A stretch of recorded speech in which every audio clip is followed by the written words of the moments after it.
Mohon izin Pak Dep, masih Pak Dep sudah ready di sini Pak. Assalamualaikum warahmatullahi wabarakatuh. Sudah. Waalaikumsalam warahmatullahi wabarakatuh. Ya, Pak. Selalu. Kita tunggu sebentar Pak. Nunggu konfirmasi dari HKO-nya Pak. Itu Jeffrey-nya kayaknya sudah ada 3 tapi kayaknya masih belum ini. Nggih. Ya, monggo. Siap Pak. Nggih Pak. Saya standby ya Mas. Nggih Pak. Jaga kesehatan siap Pak. Ya. Nggih Pak.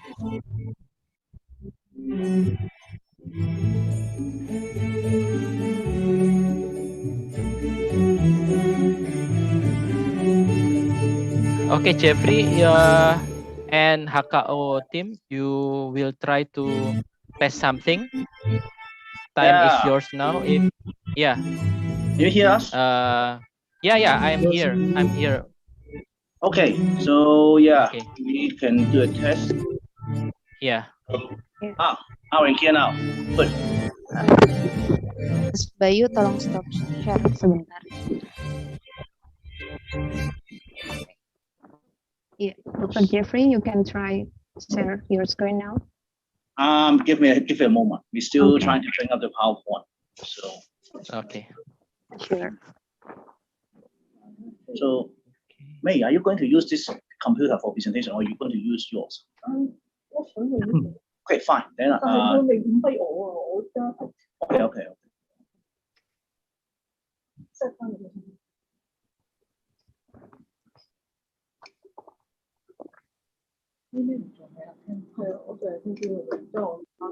Okay, now I try to share my screen.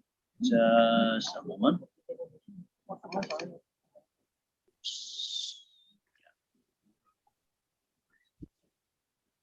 Okay. So can you see my screen? Yes, clearly. We can okay, see. Good. This will be fine. Okay, and stop the sharing now. No, yeah. Okay, thank you very much. Thank you, Dr. Jeffrey. And Miss May, are you want to try to share your screen? Yeah, May is still trying to join the meeting using her own computer. No, I'm going to use another one. Okay, sure. Okay. With us here already attend our deputy Jeffrey. Mr. Guswanto is already here. How about Miss Sharon is already here, or? She will join just before her opening speech because she is having another meeting now. Okay, yeah, okay, it's fine. Thank you, Jeffrey. Yeah. So good morning, Guswanto. Hi. How do we refresh? Hi. Good morning, Dr. Jeffrey. Hi. Good morning. Good morning, everyone. Nice to meet you. Good morning. Good morning. Nice to meet you. Nice to meet you. Oh, S.Si is here. Hi. Good morning. Morning. Now it's good night. Yeah, it is.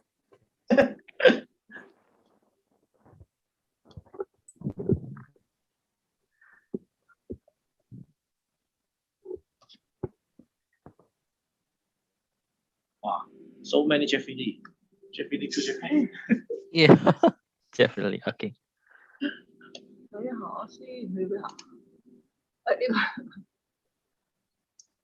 Yeah, I keep the mic on. Don't undo the mic. Okay, we use this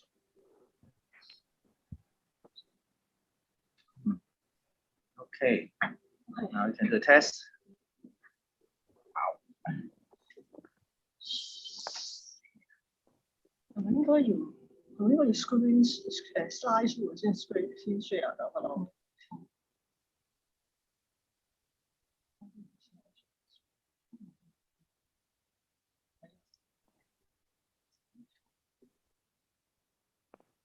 OK 嘅。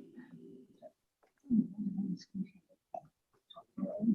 知佢哋想 slide show， 有時佢哋想。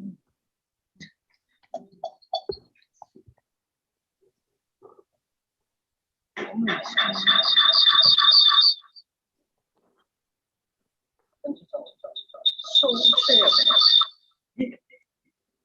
Unmute your mic. Sebentar Pak, Pak Edison. Mas Firman, Pak Kapus, coba dicek Mas Firman. Bapak, izin Pak. Bentar, Pak. Okay.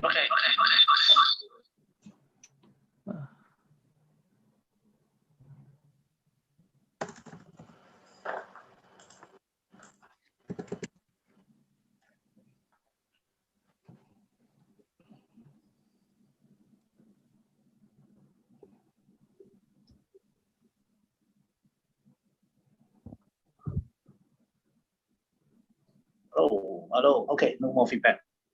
Good. Dr. Dr. Jeffrey. Lee, excuse me. Do you have a virtual background from our webinar today? You can share a PowerPoint and text.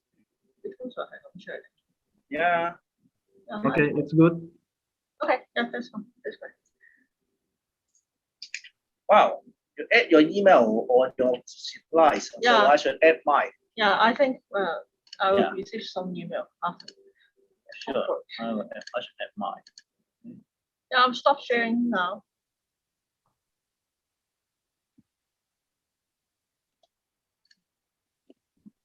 Dr. Lee, Yes. Okay. do you have our virtual background for this webinar? Pardon?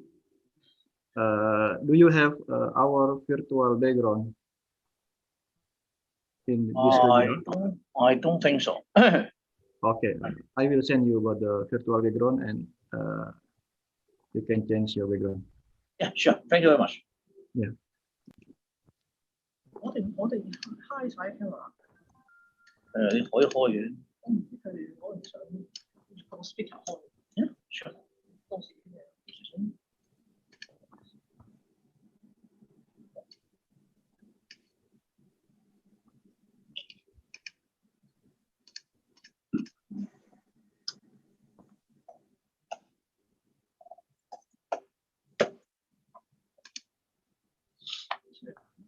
幾張晒？係你講先我。你講先。睇個資料嘅你。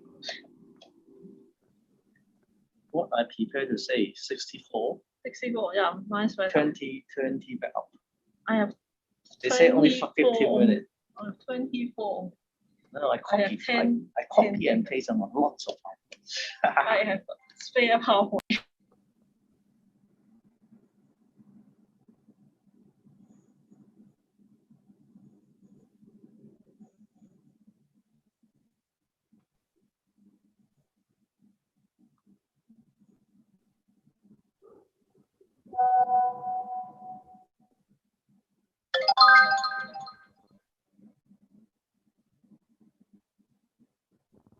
Mungkin 5 menit lagi akan kita mulai ya.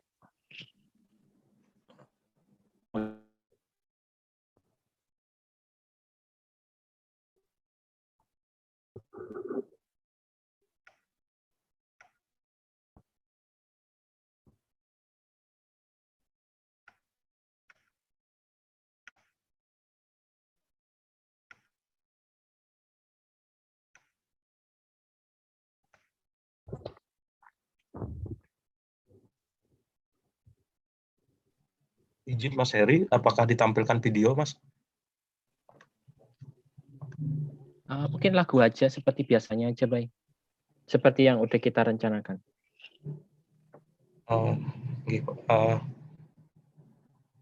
Mohon izin Pak Kapus. Mohon arahan Pak.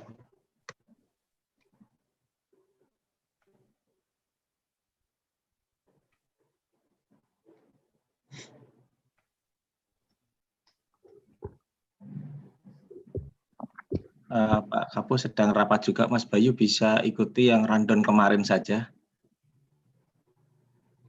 Akan mau ditampilkan video atau lagu, enggak ada masalah. Oke, siap. Ya.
Mohon izin Pak Kapus, apakah bisa dimulai Pak? Silakan Pak, dimulai saja.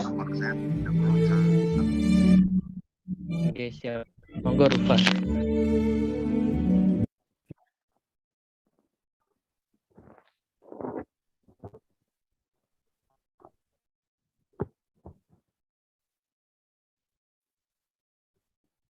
Okay, Mas Bayu, please start the video.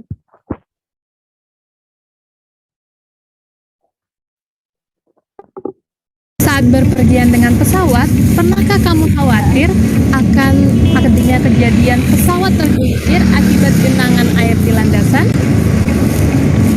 Atau turbulensi karena adanya awan cumulonimbus? Atau mesin pesawat yang terbakar akibat adanya abu vulkanik dari gunung api?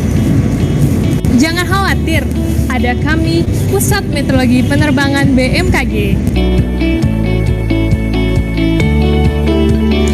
Pelayanan informasi meteorologi penerbangan yang dihasilkan oleh Unit Pelayanan Teknis dan Pusat Meteorologi Penerbangan telah terstandar secara internasional sesuai dengan ketentuan International Civil Aviation Organization atau ICAO. Data dan informasi yang dihasilkan digunakan dan dipertukarkan secara global. Oleh karenanya, setiap personel yang melaksanakan kegiatan pelayanan merupakan personel yang telah tersertifikasi secara nasional melalui uji kompetensi Aeronautical Meteorological Personnel. Untuk memastikan proses pelayanan informasi meteorologi penerbangan mencapai hasil yang diinginkan dan memenuhi kepuasan pelanggan, Pusat Meteorologi Penerbangan dan unit pelaksana teknis telah menerapkan Quality Management System dan tersertifikasi ISO 9001-2015. Automated Weather Observing System atau AWOS, Low Level Wind Shear Alert System atau LLWOS, Light Detection and Ranging atau LIDAR, dan Terminal Doppler Weather Radar atau TDWR merupakan alat-alat mutakhir yang ada di Pusat Meteorologi Penerbangan untuk mendukung zero accident. Fitur-fitur yang memudahkan terus dikembangkan dalam website Pusat Meteorologi Penerbangan. Sistem Indonesian Aviation Meteorology atau SIAM merupakan suatu sistem yang saling terintegrasi sehingga prakirawan dapat membuat perakiraan lebih efektif dan efisien. Pusat Meteorologi Penerbangan aktif mengikuti pertemuan-pertemuan internasional, yakni pertemuan ICAO, World Meteorological Organization atau WMO, maupun pertemuan-pertemuan dengan beberapa negara yang berkaitan. Kepercayaan internasional terhadap kinerja Pusat Meteorologi Penerbangan terlihat dengan program observasi dari Pusat Meteorologi Penerbangan ditampilkan di website WMO untuk menjadi rujukan negara-negara lain. Selain itu, pegawai Pusat Meteorologi Penerbangan terpilih sebagai chairman pada Volcanic Ash Exercise Steering Group ICAO Asia Pasifik dan juga second expert di WMO. Pusat Meteorologi Penerbangan juga berkontribusi terhadap hasil audit penerbangan Indonesia oleh ICAO yang menunjukkan peningkatan secara terus-menerus, di mana penerbangan Uni Eropa yang sebelumnya dilarang terbang ke Indonesia dapat kembali percaya akan keamanan dan keselamatan penerbangan di Indonesia. Pusat Meteorologi Penerbangan siap mewujudkan pelayanan meteorologi penerbangan yang berkelas dunia dan mendukung keselamatan transportasi udara menuju Indonesia selamat dan sejahtera. Jadi udah tahu kan betapa pentingnya pelayanan dari Pusat Meteorologi Penerbangan untuk keselamatan penerbangan di Indonesia dan dunia. Ikan hiu makan tomat, tetap sehat dan selamat.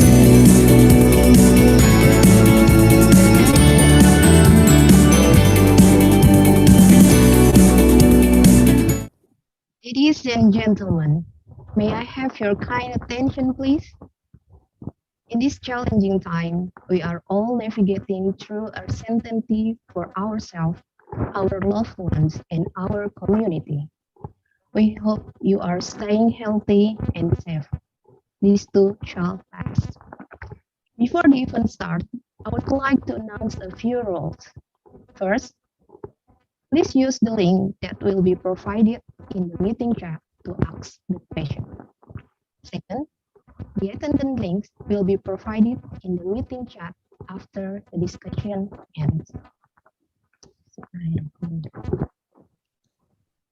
Greetings to Mr. Guswanto, Deputy Head of BMKG for Meteorology, Ms. Sharon Lau, Assistant Director of Hong Kong Observatory, Heads of Centers in BMKG, Mr. Maman Sudarisman, Mr. Fahri Rajab, Mr. Eko Prasetyo, Mr. Hanif Adli Nugraha. Distinguished guests, Dr. Jeffrey Lichiwe and Ms. Shuk Mei, Acting Senior Scientific Officer, Hong Kong Observatory. Participants, ladies and gentlemen. Assalamualaikum warahmatullahi wabarakatuh. Please be upon us. Good morning. My name is Rufa, and on behalf of the committee, I would like to welcome all of you to this event, Improvement of Aviation Meteorological Information Services at the International Airport. It is our privilege to have you with us today. Now, we are ready to begin the proceeding of the event. The agenda of the events are, the first one, the opening speech from Mr. Guswanto and Ms. Sharon Lau. The second one, presentation from Dr. Jeffrey Lichiwe and Ms. Shuk Mei, and it will be followed by discussion. And the last one, the closing speech from Mr. Edison Kurniawan. Let's start off our event with the Indonesian National Anthem. Ladies and gentlemen, please stand up.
Ladies and gentlemen, please be seated.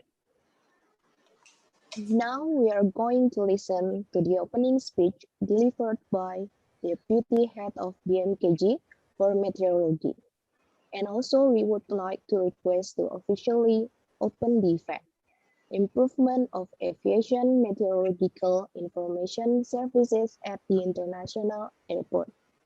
Please welcome Mr. Guswanto. Thank you, MC, Miss Rufayda Abudan. Assalamualaikum warahmatullahi wabarakatuh. Good morning, ladies and gentlemen. The distinguished Assistant Director of Hong Kong Observatory, Ms. Lau Sum-yee Sharon, and the expert team from Hong Kong Observatory, Ms. Shuk and Dr. Jeffrey Lee Chaiwei. Honorable to all head of Center of BMKG, head of Regional Office of BMKG, and head of Meteorological Offices, and also all participants who I'm proud of. First of all, let's say our praise and gratitude to Allah Subhanahu wa Ta'ala because of His grace and blessing upon us. We are given the best condition of our health to gather here, all gather today. Before we get started, I would like to express my sincere appreciation to the Honorable Assistant Director of Hong Kong Observatory, Ms. Lau Sum-yee Sharon. Thank you for your contribution in this agenda. I expect that we can continue to improve this collaboration between BMKG and Hong Kong Observatory in the future. The Asia Pacific aviation market will drive the biggest growth in the world over the next 20 years. Indonesia is forecast to be a standout performer, climbing from what 10th largest aviation market in 2017 to the 4th largest by 2030. This is the source coming IATA 2000 year air passenger forecast. The strategic step for national development are needed to support the state. Various systems have been built to support the latest development in aviation transportation, such as ATFM, also performance-based navigation, and system-wide integrated management. Attendees who we respect, in the 2020 and 2024 National Medium-Term Development Plan, one of the major projects set by the government is the strengthening of the disaster early warning system, which aims to increase disaster resilience so that it is expected to reduce the number of losses and casualties. For this reason, BMKG continues to strive to innovate in improving information services provided to the public. Hong Kong area is indeed closely related to dangerous weather conditions that often occur in areas near the growth of tropical cyclone. Island areas adjacent mainly island in China causing extreme weather phenomenon for aviation.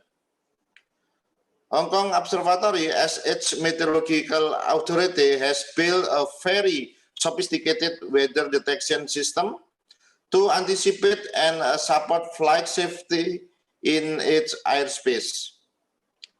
Ladies and gentlemen, in order to improve flight weather information system services, BMKG in this case, the Center for Aeronautical Meteorology strive increase the capacity of personnel with high technology understanding in the form of product, system, and instrument which are expected to support operational activities. The benchmarking of aviation weather observation technology with the Hong Kong International Airport is a major breakthrough and answer the gap scientific understanding related to aviation observation technology in the international class airport. The purpose of this webinar, number one is exploring high technology inside of the observation system for aeronautical meteorology. The second is establish close relation with development countries in the Asia Pacific region so that Indonesia could give a positive contribution along the region.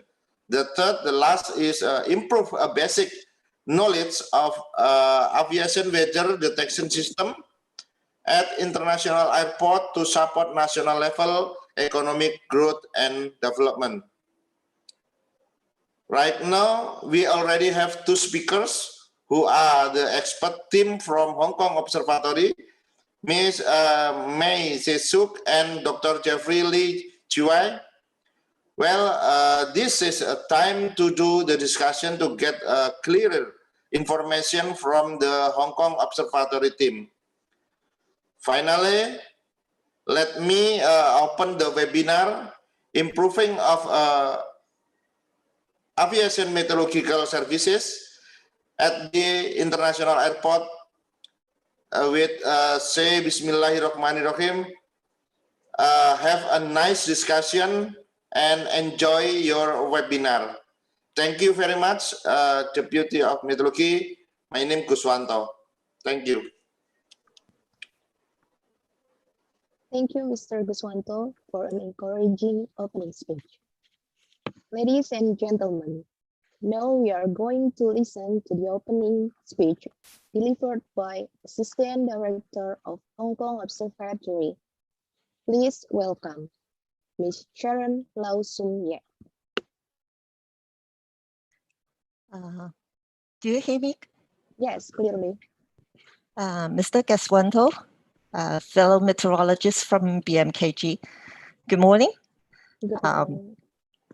First of all, wow, it's a bit late. On behalf of the Hong Kong Observatory, I would like to congratulate BMKG on its 74th anniversary.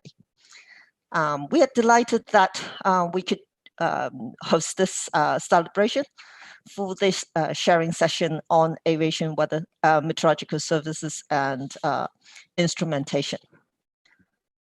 Similar to BMKG, the observatory is also responsible for the provision of services on meteorology, climatology, and geophysics in Hong Kong.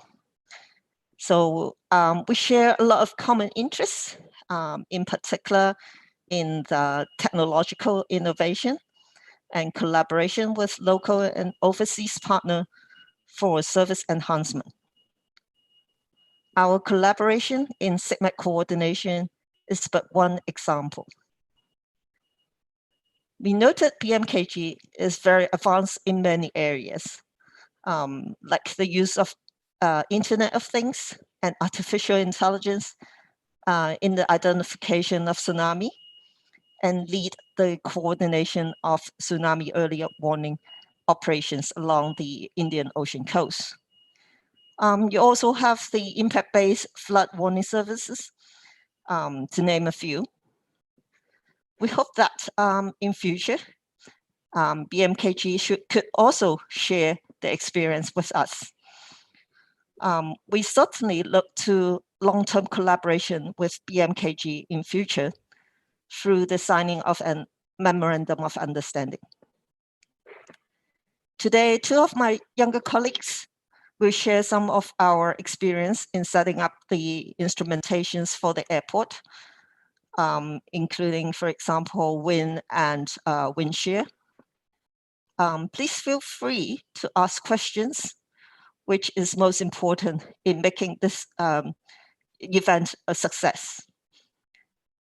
My colleagues might not know all the answers, but they will jot that down and see if we could have an answer for that afterwards. I must say, this will also benefit us because your questions will also enlighten us in a way to improve our works in future. I hope this event is a success and also the beginning of a long journey of closer collaboration between our two organizations. Thank you very much for the invitation. Without further ado, may I pass it back to the host to start the session for today. Thank you, Ms. Sharon Lau sum-yee, for an inspiring opening speech. Ladies and gentlemen, now we will hold a photo session. Please take a position. We are sorry because this is a Zoom webinar. The attendees cannot turn on the camera. And there is a 2-page. So we start from the page 1. Ready? In 3, 2, 1, cheers. Okay, so we move to page 2. Ready? In 3, 2, 1, cheers. Thank you very much. Ladies and gentlemen, at this point, please kindly excuse Mr. Guswanto leave this event early for another appointment.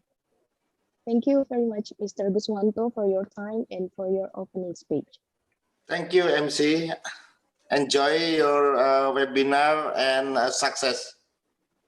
Thank you very much. Thank you, Mr. Guswanto. Moving right along, it's now my pleasure to introduce our moderator. Slide, please.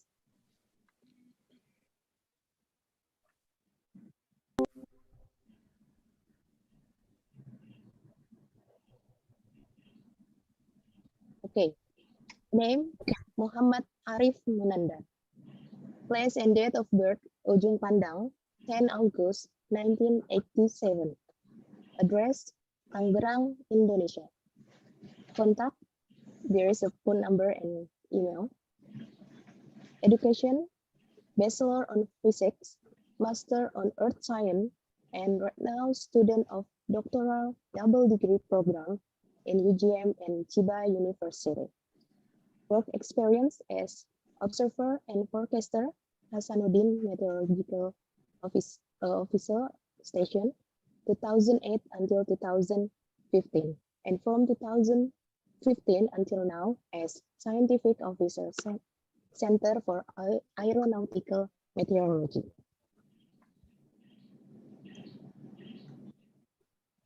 Now we will be proceed to the main agenda that will be led by the moderator. Ladies and gentlemen, please join me in welcoming Mr. Muhammad Arif Munandar. Thank you, Ms. Rufa. Good morning, everyone. My name is Muhammad Arif Munandar, the moderator of today's webinar. I am a scientific officer at the Center for Aeronautical Meteorology of Agency for Meteorology, Klimatologi, and Geofisika. I'm pleased to see you here and welcome all of you to this webinar.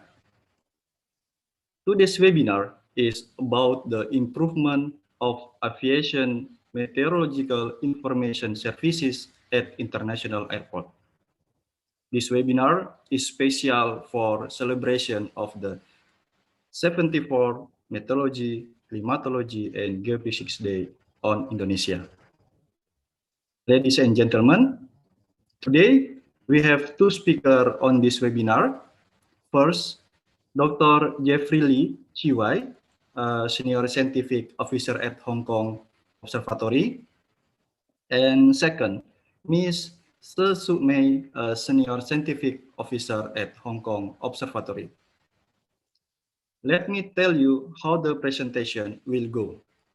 First, Dr. Jeffrey Lee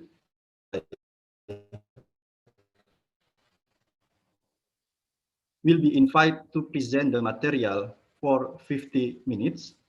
And then second, Ms. May will be invited to present the material for 50 minutes. And after that, there will be a question and answer session for 50 minutes.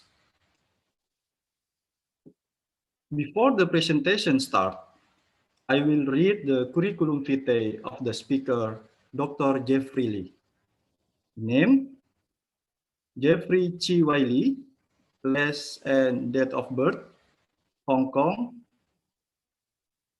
19 March 1882, address, contact, education, PhD in physics, bachelor in physics and mathematics, and then HKUST. Work experience, scientific officer at HKO, and the publication is a lot of publication related to physics with the H index in Google Scholar is 11. Okay.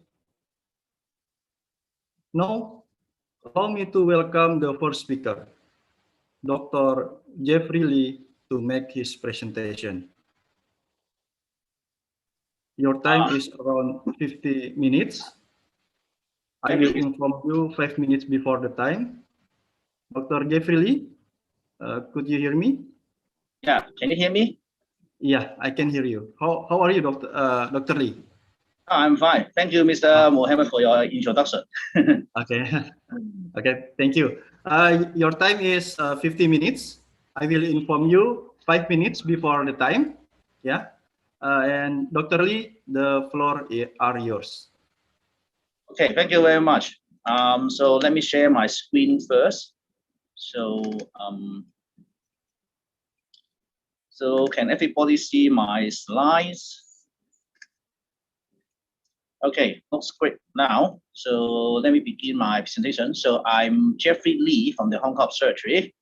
So today I'm going to talk about our weather observation system in the Hong Kong International Airport. So this is a rather comprehensive presentation. So it includes all of the systems that we have for the airport. And so it's going to be quite lengthy. Hopefully I don't want overtime. So before I start talking about our own observation system, it's important to note what the Hong Kong International Airport is. So this is a map showing the Hong Kong International Airport. So it is basically a two one-way airport with both of the one-way parallel to each other. So the one-ways are either Cat 2 or Cat 3. So because of this, we have some requirements from the ICAO that we need to fulfill. So currently it's a two one-way system, but in a few years it will become a airport with three one-ways. So at that time we will also upgrade our meteorological system. So this is a requirement from the ICAO because we are operating as a Cat 2 and Cat 3. So we do have some requirements for our equipment on the wind visibility, RER, cloud base, temperature, and pressure measurement. So because of that, we have a lot of instruments for these measurements. And in addition to being an airport, the Hong Kong International Airport is also where we report our SINOD. So because of that, we also have wind gauge for wingfall measurements. So this is a web page on the HKO website. So you can go there and see our instruments. Basically, we can group our instruments by category. So there's 5 categories of instruments. So the first one is the terminal Doppler weather radar. So on the map, this is this little rectangle on top of a circle. So this is our TDWR. So this part will be presented by my colleague May. So I'm not going to go deep into this part. And along which one way we have a number of meteorological instruments, and at both ends we also have a accelerometer. So in addition to the meteorological equipment along the one way, we also have a number of hilltop anemometers. So this is the Lantau Island, and this is an area with some peaks there. And on top of the peaks, we have some hilltop anemometer and also have some wind profiler in the region. And inside the airport, we also have the not so conventional weather instruments such as the LiDAR, and around it, because it's water, so we have a weather buoy for monitoring the wind over the water bodies. So this is just some photos showing what we have along the one-way. So on each one-way, we have 3 sets of anemometer, forward scatter meter, and also transistor meter. So on each one, we have 3. But for each anemometer, it's actually a dual sensor setup. So you can see on the picture. So we have 2 wind speed sensor and 2 wind directional sensor. So we are taking this picture when we are closer to the wind direction sensor. So you see that 2 wind direction sensor. And this is to provide a high availability for the wind data. And our system will automatically switch to the backup sensor. So one of them is the operational one, and then there will be a backup sensor. So when the operational one is having a low availability, it will automatically switch to the backup sensor. So this to ensure that the wind measurement so far the one-way is going to be available all the time. And we have the transistor meter. This is for measuring the one-way visual range.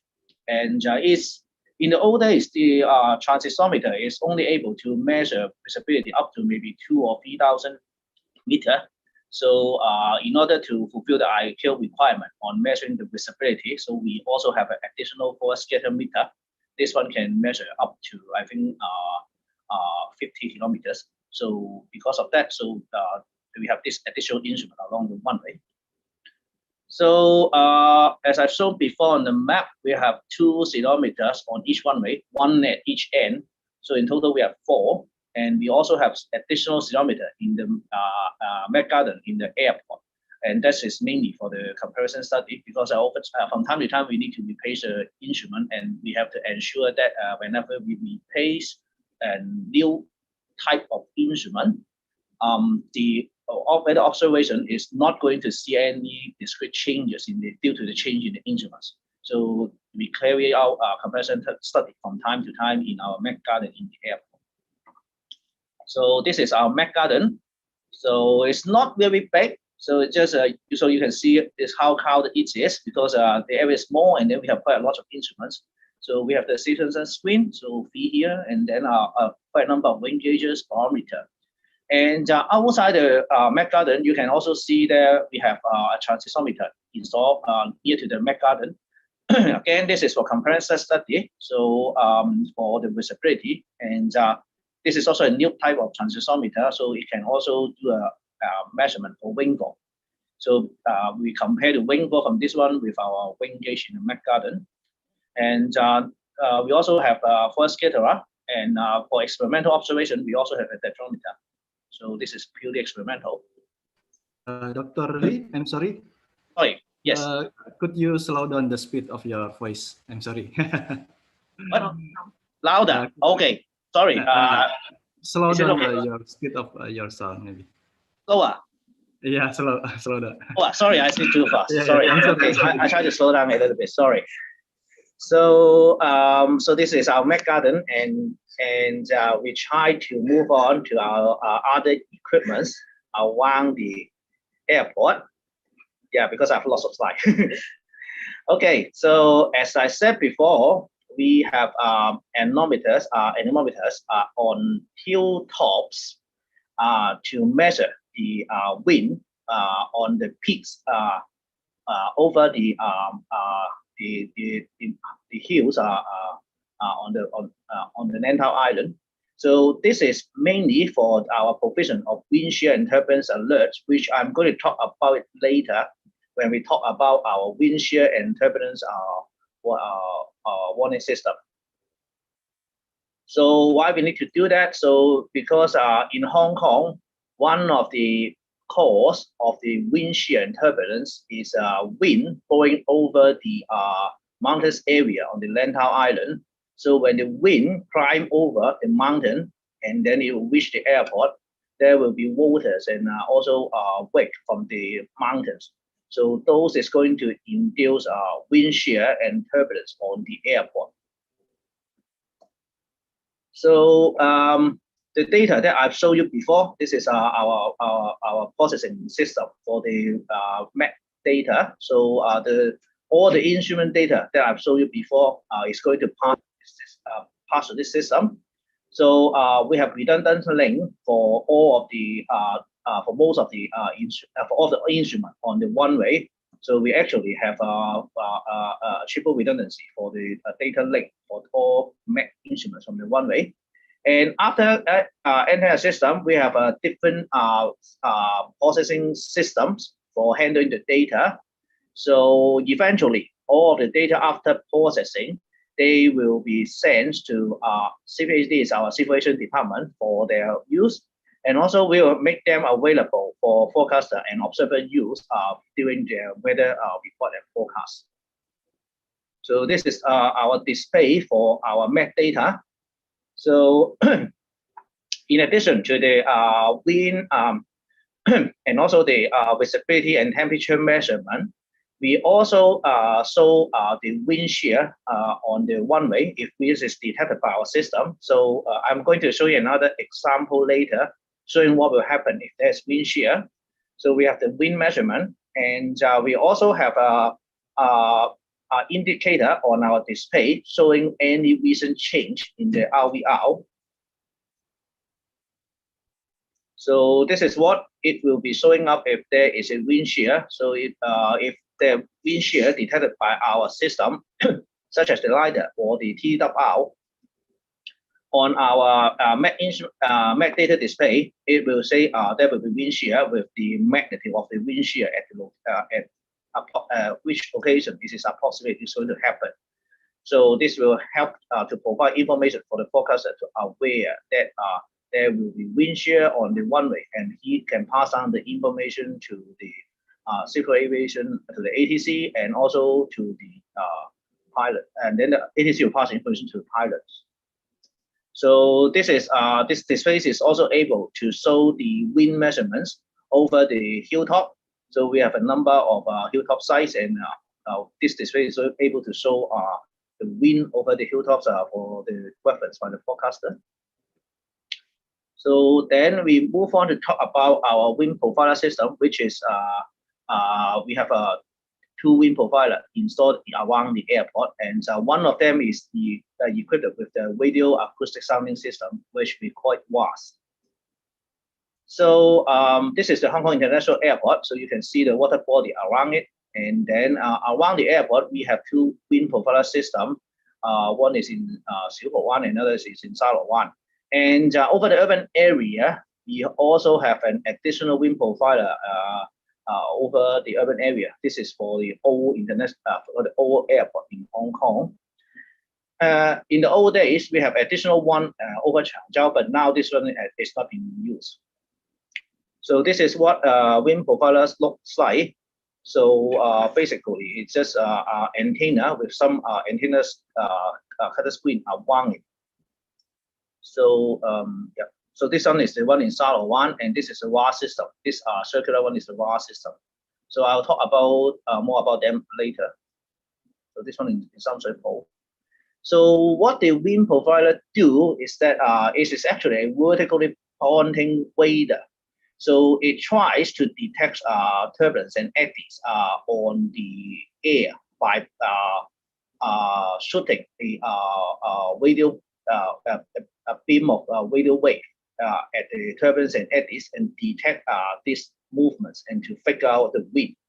So this is a frequency we operate. So this is the operational principle. So this is the eddies and turbulence in the air.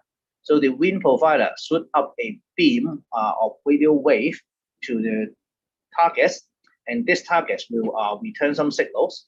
So the wind profiler actually scan in multiple directions.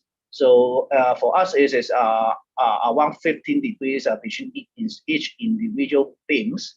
So from these beams, we receive the return signal, and due to the Doppler shift, we can work out the velocity of these objects. And because it's been scanned in multiple directions, when we combine the information together, we can derive the three-dimensional wind vector above the wind profiler. So this is the inside of the wind profiler. So if we remove the cover of it, we can see its inside is this is a 9-panel phase array antenna. So basically, there's a lot of antenna elements, small antenna element on the wind profiler, each one is going to emit the radio wave, and due to the phase distance between this individual antenna, the wind profiler can quickly switch the direction of the beam that is shooting out. So this is the operational mode of our wind profiler, which I'm not going to spend too much time on it. And this is the data. So how do we read this chart? So on the horizontal axis, this is the wind measurement at different time. So more to the right, this is the latest measurements on the right. And the wind measured at different height is shown on the vertical axis. So on this one, we can see this is a date earlier this month, is in mid-July. And we can see in this case, most of the wind is on the east, and this will be helpful for the forecaster to assess the situation. So this is what is available to the forecaster. And for the ATC, we also have a dedicated page for them to see our wind profiler data. So this is the interface that they are going to see. So there will be some factors affecting the quality of the wind profiler. So for example, if next to the wind profiler there is a tall building or some high mountains, some of the beam, especially from the side lobe, may be reflected from these objects, and it will affect the measurement of the wind. So we usually do a lot of calibration study on this, and to work out which direction we should scan to. And also sometimes there's also moving targets that may affect the wind measurement, such as the pass by of birds or aircraft or anything that moves. And we filter out this signal by the software. And we also got interference with some other radio frequency. So we do this by the proper choice of the site, and then we minimize this effect. So then I move on to talk about our LiDAR system, which is installed in the between the two runways for measuring of the wind. This is also measuring for the wind. So our LiDAR system began operation in almost 20 years ago, and at that time it was installed on the rooftop of the ATC complex. But now, due to the development in the airport, we move it to the fire station and also another dedicated tower. So, as I mentioned before, one of the weather phenomena causing the wind shear and turbulence is due to the terrain, the wind over the terrain, and then it will cause wind shear and turbulence over the airport. And we also have wind shear from other directions, such as from the due to the terrain to the north of the airport. This can, when wind blow over them, it can also cause wind shear and turbulence. And because the Hong Kong International Airport is installed, it's built around a large bodies of water. So when there is when the wind is light and there's abundant sunshine, so sea breeze can affect the airport, and during that there will be a change in wind direction along the guide path, and it can bring wind shear. So under these situations, because they happens under the clear sky, so the TWR is not able to observe this kind of wind shear and turbulence, and that's the time when the LiDAR is useful. Basically, LiDAR shoot a beam of laser to the air, and then you can see the wind under clear sky. So this is a CB situation.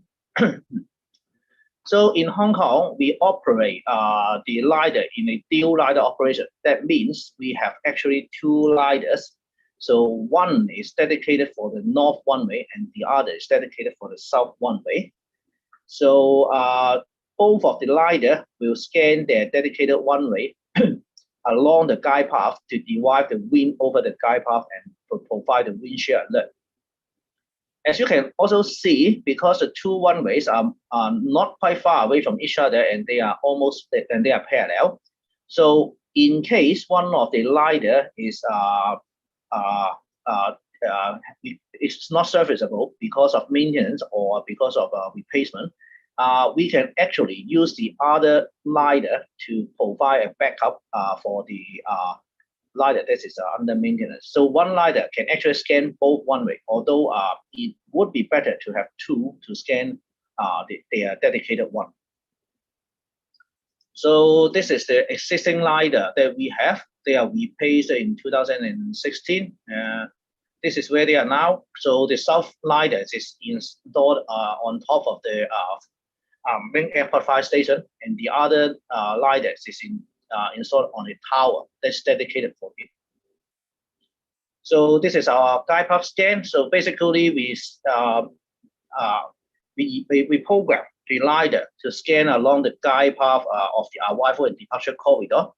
So it's worth to note that for the arrival, usually the aircraft will land following a 3 degrees guide path, while for takeoff, the guide path is 6 degrees. So we have two separate scans for the arrival and departure corridor. So one is along the 3-degree guide path, and the other is along the 6-degree guide path.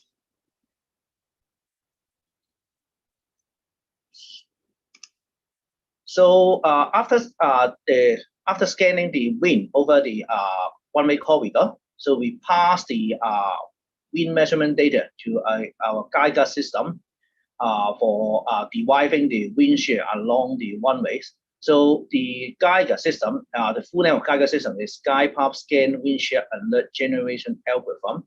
So this is not developed by us. It's actually we refer to some literature result studies and use the algorithm on the LiDAR system.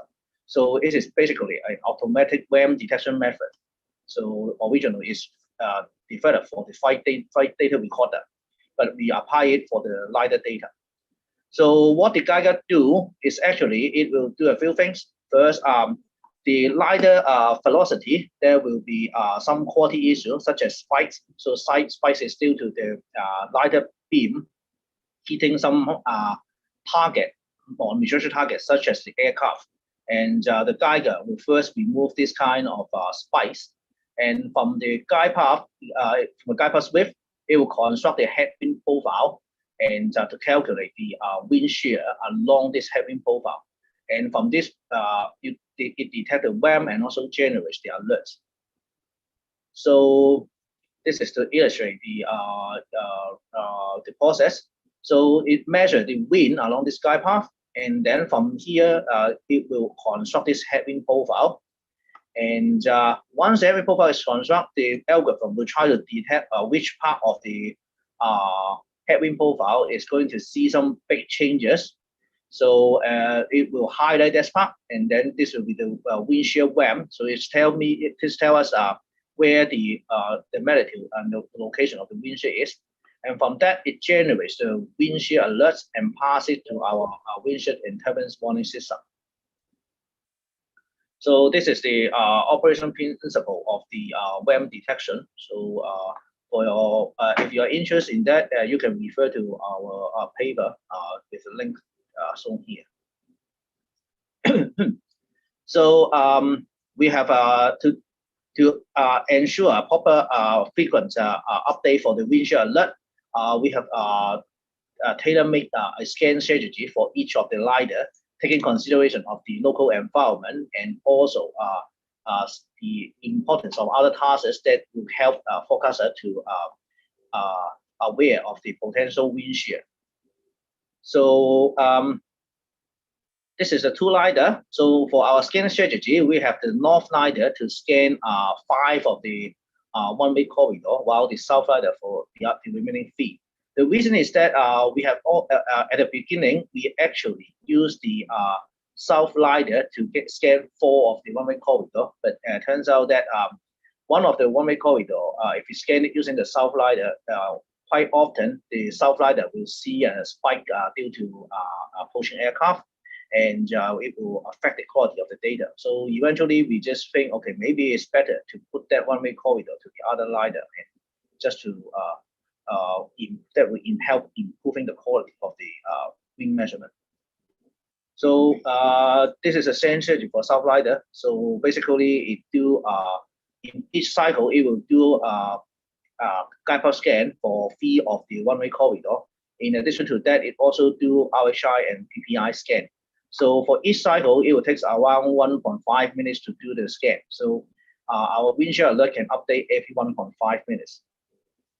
So this is the loft glider task. So it's very complicated. So I'm not going to go through it. So yeah, so this is what a task looks like. So basically for the guide path scan, it's actually try to change both the tilt of the laser beam and also the azimuthal angle. So you can see for this one, the azimuthal angle is going to scan from say 260 to 252 degrees, while the tilt is changing from 0.2 to 2.4 degrees. So basically, it's changing both of this direction, and together it will scan along the guide path. So this is our Geiger display. So it is useful for providing the forecaster about the wind shear situation over the airport. So the individual colors is showing where the WAMs are. So actually, we differentiate between a wind shear that is having a positive and a negative headwind changes, because for the positive headwind changes, what the pilot will experience is that they will experience an increase in the headwind when they are approaching to the runway. And this usually is less of a safety concern because it won't result in the loss of the lift. But for a negative wind shear, say for this one, minus 15 knots, so when the pilot is landing to the runway, it will suddenly experience a loss of the headwind. It will have a significant impact on the lift of the aircraft, and it may bring control issues to the aircraft. And this is more dangerous than the positive one. So yeah, this is just a brief introduction to another glider that we call a short-range glider. So basically, it's a glider, and but it's scanning to a shorter range. So for this one, it's not for wind shear detection, but for the building-induced turbulence. So around the airport, we have a few buildings. So say when an aircraft is landing to the runway, when it passes nearby to the building, because the building is going to block part of the winds, so the crosswind over those areas will be weaker. And this can also bring some control issues to the aircraft.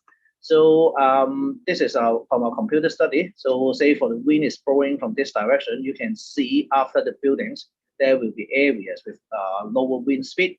And the short range glider is used for monitoring this kind of change in the wind speed due to the buildings. So this one is we just have it operational quite recently. So it's only in 2019, and those building weight is going to behave more or less like a turbulence. So we alert the pilots about their presence using the terminology of mod turbulence.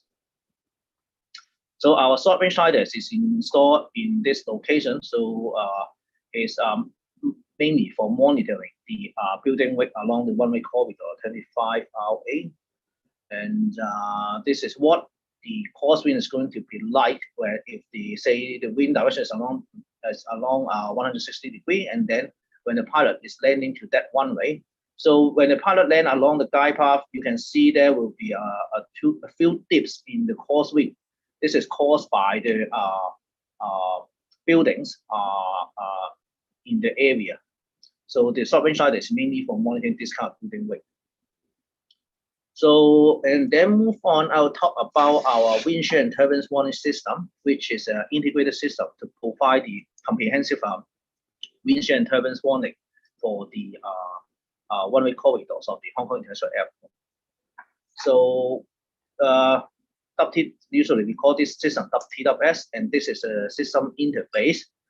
So for the corridors that is affected by the wind shear or turbulence, will highlight the area and also highlight the runway and display the alert on the screen. So this system is referenced by both our forecaster and also by the ATC. So the ATC have a dedicated display for them on this system, and they can see the wind shear on the runways. So it is a system that integrates the data from multiple systems into it. So the TWR is going to provide monitoring of wind shear and turbulence when there is wind, And as I said before, we also have LiDAR. The LiDAR will provide the wind shear and the clear sky. We also have AMOS. AMOS is the network of anemometer over the runway, and the hilltop anemometers, weather buoy and wind profiler. All of them are going to provide the data to our wind shear and turbulence algorithm. And through this algorithm, it will calculate the wind shear alert and then display the alert on the screen. So there's a different components of the WWS. So each of them can provide different kinds of alert. And so some of them will be able to provide wind shear, while some of them will also provide turbulence. So in here, so TDWR is placed a special place because it is the only system that can provide an alert on the MBA and MBA means for microburst. So which is the alert that the pilot will be pay attention to when they hear this one. They have a this one have a strong influence on the aircraft operation. So because the microburst is playing a significant impact to the aircraft control, so whenever we see a microburst from the TWR, it will take the priority and always warn the WWS will always warn for the microburst first. If there's no microburst, then the WWS will warn the wind shear of minus headwind changes of 30 knots or more from other systems such as the Geiger, which is from the LiDAR, or from Aware, which is from the weather buoy. And other than that, the highest priorities is other minus loss of headwind of 15 knots or greater from other detection system. And if all of the wind shear is not going to bring in loss of headwind, then the WWS is going to warn about the gain in headwind. So gain in headwind is as I mentioned before, is having a less impact to the operation of the aircraft. So this one is having a lowest priority. So this is the graphical displays of our WWS. So it overlays with radar data, and on here you can see a lot of arrows. This is indicating the wind shear on each of the runways. So this is a case during a tropical cyclone. So the screen can get quite messy. So the wet one is still the wind shear, and the brown one is still the turbulence. So during this tropical cyclone, you can see a lot of individual wind shear areas that is hitting the runway. So the WWS are itself warning for each of the individual one. It will check the location of this wind shear and try to warn the ATC and the pilots about the most significant one. So for example, along this runway, say you are landing in the 07 right. So this one is going to see a microburst of minus 55 knot. So 07 out. So this one is a minus 15 knot microburst. So this one is going to be a very significant wind shear to the pilots and the ATC. So this will take the priority. And as a result, the 07 right alert is for microburst minus 55 knots. So if for areas outside this microburst, so the wind shear is less significant, and the WWS is going to pick the most significant accordingly to warn the ATC and the pilots. So this can also display other things and also a larger area over around the airport, and the WWS is also providing the display for the wind profiler data to the ATC for their weapons. So we also verify the performance of the WWS routinely. To the aim to do that is that we want to improve its warning skill and also to monitor its performance. And how do we do that? So we collect the alerts generated by the WWS, and then we try to compare them with reports from the pilot. So sometimes when the pilots encounter wind shear, they will report to the ATC that they encounter wind shear with approximate location and also the magnitude of the wind shear. So we can use this to verify the performance of the WTFS. Also, HAO collects quick access recorded data from the Cathay Pacific. So we have a partnership with them. So whenever their aircraft encounter wind shear or turbulence, when they are approaching or departing from the airport, we will ask them for the QAR data, and from there we can derive the wind shear from the QAR data, and we also use this to verify the performance of the WTWS. So the verification metrics, we use the use of POD, FAR, and CSI metric, and we also look at the total alert duration because sometimes when there is not much price like recently, there may not be much part of the report, but we still don't want there will be too many alerts from the WTWS. So we also look at this metric to see how effective the WTWS alerts are. So this is our statistics from the last few years, exclude year 2020, which because there's not much aircraft. So for the WTWS system alone, we can achieve POD's probability of detection of around 70 to 75%. And forecaster, because they have other information to look at, they can do a slightly better job and then improve upon the WTWS system to give a subjective warning of POD close to 90%. For the FAR, we are having a false alarm of only around 10%. And for each alert, usually for one of the pilot reports saying there will be wind shear, we have around 15 minutes of alert.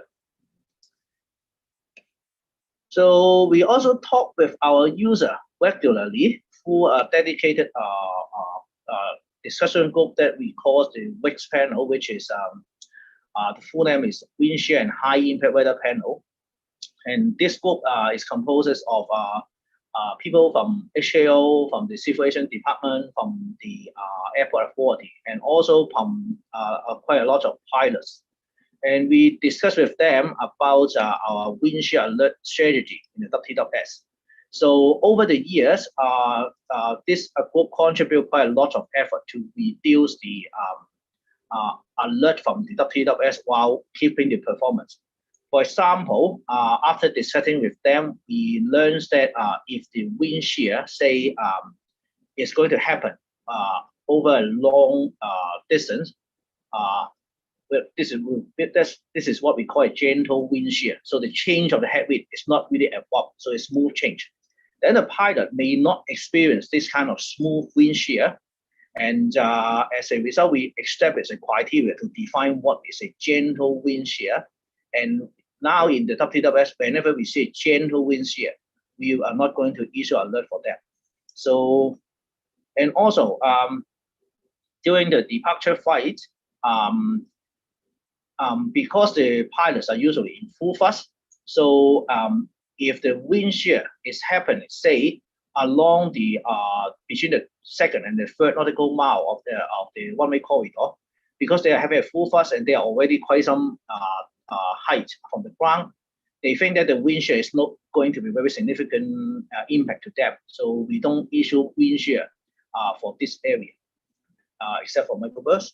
So for this discussion, we always have the user engaged and to seek their opinions before we implement any change. And this can help to improve our system to warn for the impact of the wind shear. So other than that, we also have some additional equipment for use by the forecaster observer. So in the airport, we actually also have a high-resolution camera installed on the airport. This is providing real-time image to the observer and forecaster.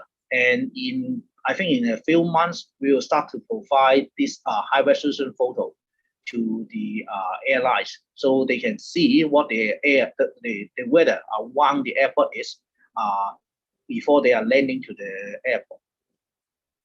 So this camera is very useful. We actually use them to capture quite a number of interesting weather phenomenon. So this is in September last year, one of our camera actually managed to capture a tornado around the airport. So we have posted a video on the Facebook. So if you're interested, you can go to our Facebook and then have a look on the video. And this is actually earlier this month. So one of our cameras also managed to capture the dust devil. So why there's dust devil? Because this is all due to the construction site for the third runway, which is quite close to the airport, and under clear sky and the hot ground surface, there will be dust devil. And this camera is quite useful. And we also have a video post on the Facebook for it. So if you're interested, you can go there and have a look. So this is near the end of our presentation. So, but there's one important slide that I must show here. So yeah, just a hello to all my friends in BMKG. So yeah, thank you. Okay. Thank you very much, Dr. Jeffrey Lee, for giving us much informative and interesting presentation. Ladies and gentlemen, don't forget to write your question on Pigeonhole with the passcode HMKG Aviation, or give quotes if you have the similar question. I will read the question first that have many quotes. Maybe Mr. Tio, today we have around 13 questions. Yeah, I hope if you have any question, you can write on Pigeonhole. Yeah, we have around 13 questions. Okay. Thank you, Mr. Tio. Before the second presentation, I will read the curriculum vitae of the second speaker, Miss S.Si. Now, allow me to welcome the second speaker, Miss S.Si, to make his presentation. Miss May?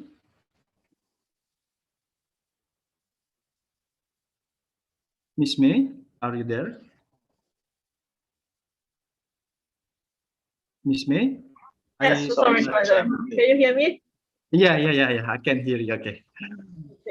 Okay. Your time is around 50 minutes. I will inform you 5 minutes before the time. Miss May, the floors are yours. Thank you very much. So thanks for giving me a chance to share with you about the TDWR system of HKO. I have my email address here. So if after the sharing you want to further discuss with me, feel free to send me an email. So in my presentation, there are mainly 5 topics, and I also saw there are some question about the TDWR in the Pigeonhole. So I'll try to answer it here. But of course, you feel free to ask more questions about that. So let me introduce our HKO weather radar system first. This is the weather radar system of the whole Hong Kong territory, which is not big though. It's around 60 kilometers times 40 kilometers. But actually, we have 5 weather radar. We have 2 S-band radar, which is the time motion, and also the 10-scan radar. These 2 radar take care of the weather for the whole territory of Hong Kong. For the TDWR, actually we have 2 sites. The first one is the TDWR 1, and we have the second one, which we call the bronze one. This is the newer radar. And we also have X-band radar near the Hong Kong International Airport. But this one is a dual radar, but actually is now under maintenance. So I summarize some characteristics of the 5 weather radar we have in HKO. So I also both 2 important parameters for you. For the time motion and the telescope with the two S-band radar, the old one start operation in 1999, and it is a single polarization radar. For the TCR, we replace it to a newer model in 2014-15, and this one is the dual polarization radar. The antenna beam width of these two S-band radar is around 0.9 to 1.0 degree. For the TDR one, like I said, is now decommissioned. We will replace it with a new radar in the next couple of years. But we can look at the parameter. Both the TDR1 and the TDR2 are the single polarization radar, and the beam width is much narrower. It's 0.55 degree. I'll talk a little bit more about that later. So for the X-band radar, we start the operation in 2012. It is a dual polarization radar, and you can see the beam width is similar to that of the S-band, is 1.0 degree. So what is the characteristic of the microburst? Because TWR is quite and specialized equipment to detect the microburst. And there are some definition, maybe some of you has already know. Actually, it's a convective downburst, a downdraft, with a spatial scale of around 4 km, and the peak wind will last around 2 to 5 minutes.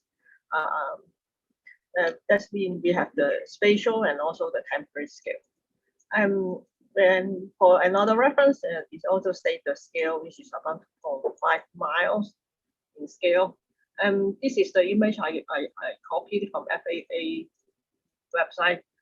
Mainly, you have see there's a downdraft, and when the downdraft reach the ground, it will spread out, and there will be an outflow and also some outflow fronts. And this is what TWR wants to detect. And the microburst is a very significant phenomenon which has a high impact on the aviation safety, because if, for example, for a landing aircraft, it will first encounter strong headwind, and it will result in the lifting. And then when it moves further closer to the approach the runway threshold, the headwind will decrease. And also it may experience some downdraft. So overall, the lift of the aircraft will reduce. And then when it further approach to the to this area near the runway threshold, it might experience tailwind. The tailwind can be very strong, so it will further reduce the lift of the aircraft. So overall, the flight will derail from its glide path, and it might lose its altitude before landing. So this is very dangerous for a landing aircraft. So for the TDWR, then what is TDWR? I also saw one question in her pigeonhole that can we use a more advanced radar which will related to the TDWR. So if we are talking about TDWR, see what you are talking about the whole TDWR system or only the radar system. So in definition, in our definition, the TDWR's mission is to detect wind shear and microbursts associated with convective storm. So in the NCDC, the NOAA description, this is a radar system which has a pencil beam, which is primarily used for detection of wind shear, precipitation, and wind alert on the near major airport. This is a special description for the TWR. But for me, I would say TWR is actually a system which is composed of a radar with pencil beam and also a very special algorithm. I'll explain it a little bit more. So for the TWR, this is the image. of the TWL. And the this image shows the precipitation field near the airport. The airport is over here. So you can see a purple line, which indicate a convergence zone, the wind convergence zone. We say it is a gust front. And then you can see there's a wind, there's a red ellipse with number 35 on it. It indicates this region is affected by microbursts. So actually the TWL will detect the wind shear, the gas front, and the microburst, and then it will generate a runway alert like this. For example, for this one, it said 1609 is the time, and 07 hour is the runway. It said at that time, at the time of 1609, there's a microburst of minus 35 knot at 2 miles per knot with a microburst there. For another runway, there's wind shear and something like that. And this is a runway alert that will be generated by the TWL systems. So you may also know that actually there's different types of radar here. The more traditional one is the single polarization radar, and now many suppliers going to supply a dual polarization radar. The dual polarization radar has an advantage to determine the shape, size, and variety of precipitation.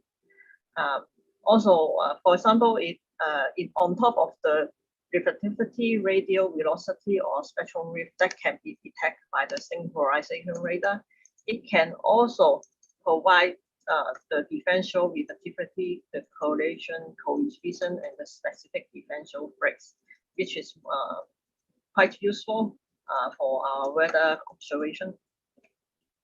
In the near future, there's something called the phased array radar, which is under research. It has a rapid update rate, but these are all about the radar system only. For the TWL, another important element is the detection algorithm. First, we want to have a very, very narrow beam width. So we said the radar has a pencil beam. So in our previous slide, maybe you can remember that the beam width of TWL is 0.5. So actually, there are several algorithms available in the market or in the world. The legacy one is this one, which is developed by the MIT Lincoln Lab. It was developed because there are many accidents associated with microbursts in the United States in the past. So for in 1985, the 2nd of August, another microburst event just claimed more than 130 lives because of that. Oh, sorry.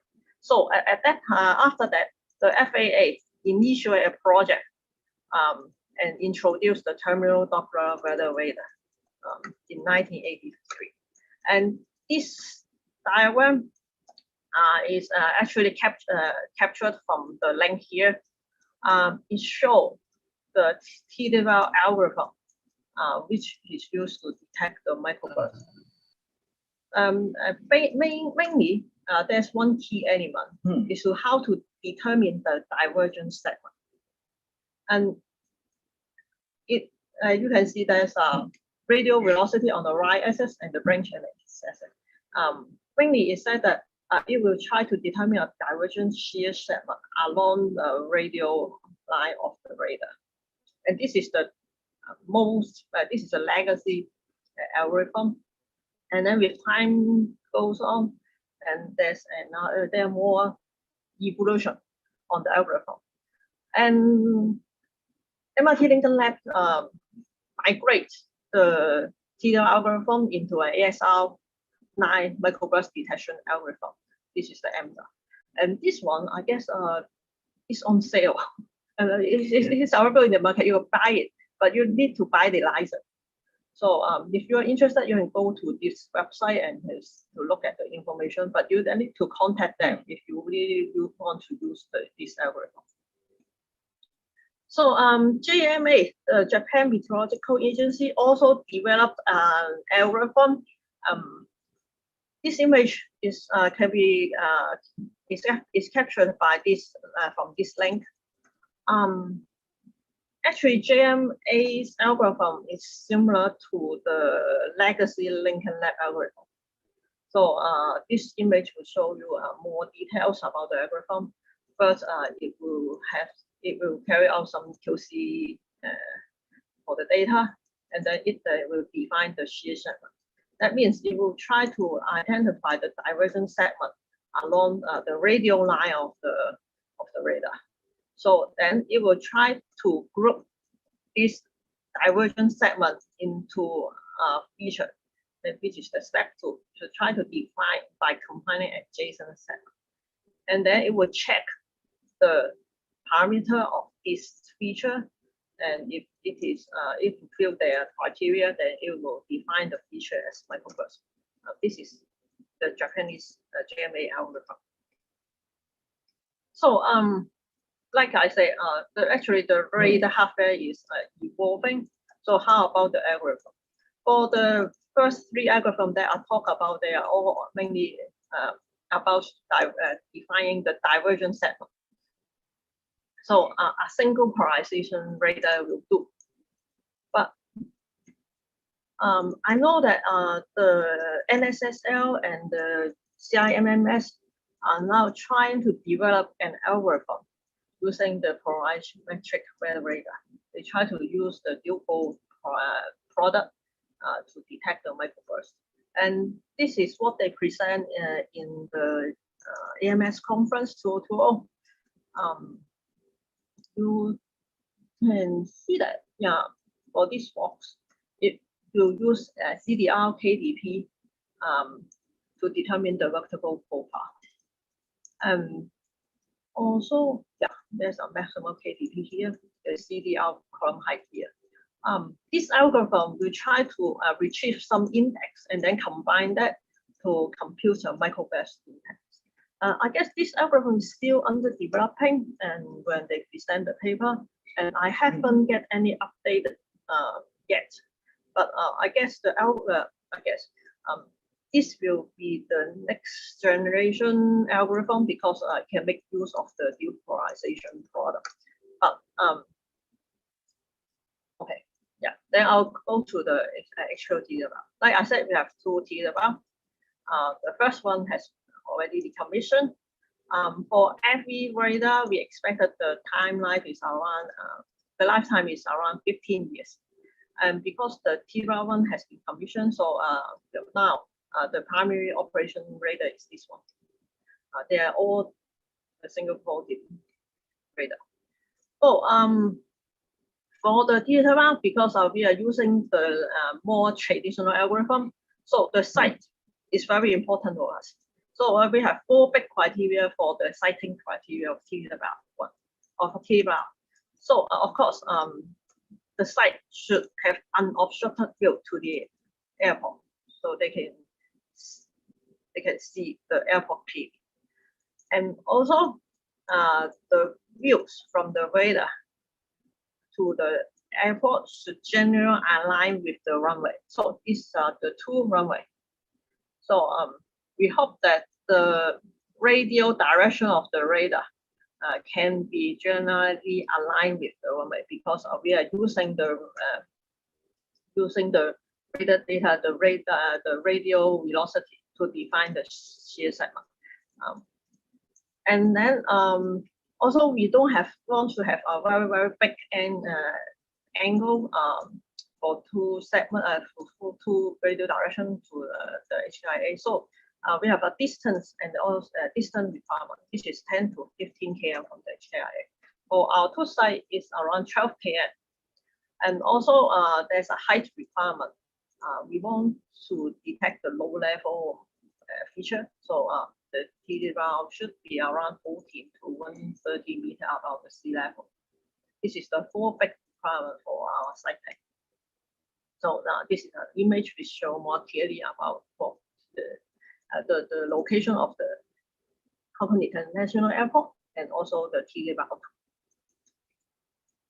So for the TDR, it has a special scan strategy. There are three main points. The first one is the revisit frequency of the low elevation scan, and the other is the mode. There are two modes: monitor mode and also hazardous mode. And the third point is what's the criteria for mode changing. For TDR one, every volume scan takes around 5 minutes. In the monitor mode, actually it will have 14 PPI. It's 1 to 14. And the elevation of each PPI is shown here. For the first elevation, it will scan at 0.6 degree. And the second PPI, it will scan at 1.0 degree. They are both scanning at a slower rate. And then the elevation increase gradually up to 23. So for your information, the microburst and windshear detection is based on the radar data at 0.6 degree. So this elevation, the 0.6 degree scan is very important.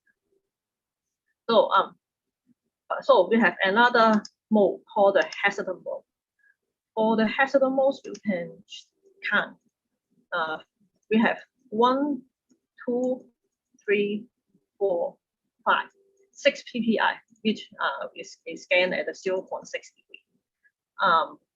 That means the lowest elevation scan is repeated almost every 1 minute. It can give us a rapid update on the microburst and the windshear situation in the monitor mode, which is used in hazardous weather. This is the criteria for the TDR to switch from the monitor mode to hazardous mode. There are 4 criteria. Either one will do. So the first one, we will use the VIL, and the second is the reflectivity. And if a gas run or microburst or windshear is detected, then we will switch immediately from the monitor to the hazardous mode. So how about switching back? If none of these 4 requirements met, then and also last for 20 minutes, then the TDR will switch back from hazardous mode to monitor mode. And we want to keep 2 modes is because for the hazardous modes, the hardware wear and tear is more a little bit more severe because the antenna need to move up and down rather quickly. So we will only want to use this mode when the weather is not good. So what I say is about, or I've mentioned about the detection algorithm. For our TDR detection algorithm, the algorithm needs to say the algorithm should meet the following POD and FAR requirement. For the microburst detection, the probability of detection should be more than should be at least 90%. And the false alarm rate should be less than 10%. And we also want the algorithm has been used in the international airport as operation or for research. And this is how we choose the algorithm. And for TDR, because it's so important, so it has some redundancy. This radar system actually is almost composed of 2 radar systems except the antenna. We have the 2 transmitter, 2 receiver, 2 signal processor, and also 2 radar product generation workstation. And for the data link, we have redundancy link as well. Okay. Then going to the maintenance. For this station, actually it is an unmanned station. So regularly we will only have to visit once every week.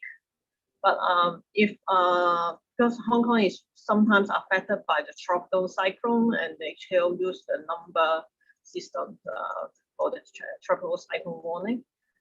If the number, the TC number is 8 or above, then our colleague will station at the TDR station.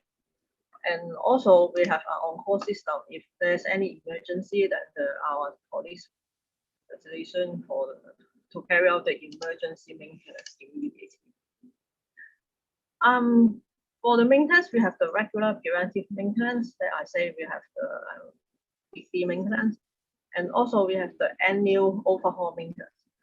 We'll we request expert support service from the radar suppliers.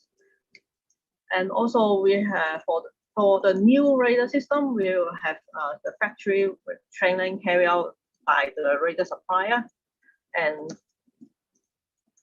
also we have some local training for our staff.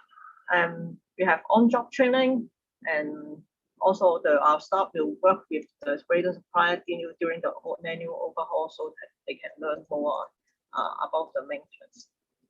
Okay, this is all for my presentation. So thank you very much. Okay, thank you very much, Ms. May. It's very informative and exciting presentation from you. Move to next agenda discussion. We have around 90 minutes to discuss. Ladies and gentlemen, now are the time for question and answer session. If you have a question, you can write your question on Pigeonhole with the passcode HMKG Aviation, or give quotes if you have a similar question. Read the question first that have many quotes. Are you ready, Dr. Lee and Ms. May, to answer the question? Yeah, sure. Okay, thank you. Okay, we have 21 questions. Yeah, and I hope the question is increased. Okay, I will read first from the question that have many quotes. Okay, Mr. Tio, can you click the question? Okay, this is the first question from Rizka Melan Manurung. The first question is for Ms. May. How much does the position of terminal Doppler weather radar affect the effectiveness of wind shear detection at arena? Yeah, this is the first question. And then the second question, is the latest Doppler radar technology sufficient to replace the capability of terminal Doppler weather radar system? Thank you. Ms. May? Yes. For the first question, like I say, our algorithm is based on the radial Doppler velocity. So it's important that the radial direction of the radar should be generally aligned with the runway. If the radar is put in a different direction from the airport, like to the south of the airport, its radial direction will not be aligned with the runway, so it cannot detect the wind being experienced by the aircraft. So if we use pilot report to do the comparison, I'm sure the detection efficiency will be much less. But I don't have the number with me because we didn't do such experiments. So for the second question, you mean it means the latest Doppler radar technology? I guess it means the dual polarization radar or the phase array radar. Actually, the TVL has a very high requirement on the beam width. It wants to have a narrow beam because the microburst is not weather thermometer with a large scale. So a radar with a pencil beam, a narrow beam width, with an algorithm which has a high enough probability and low FF false alarm ratio should do. But it should be considered differently from the radar technology. Radar technology will tell you the hardware requirement, but for the TWL, another essential requirement is the algorithm. I hope I can answer the question. Okay, thank you very much, Ms. May. Move to second question. The question from Mr. Ikade Nova Artakusuma, is the question is maybe, both of you, Ms. May and Dr. Lee, how is the warning dissemination system in HKIA so that the warning can reach the pilot while taking off or landing? Maybe Dr. Lee can answer the question. Would you mind to let me share my screen? I actually have a slide for it. Yeah. Yeah, this is a hot question. So yeah. So basically, this is from another presentation that we made earlier last week, not this week. So it's also in a similar topic. So basically, our IETC usually they have access to our WTWS display. So this is the screen that they are looking at. So this is what the ATC see on their working bench, and from this is providing the automatic alert from the WTWS. And in addition to that, we also have aviation forecaster who would issue some subjective wind shear and turbulence warning based on their experience and other information. So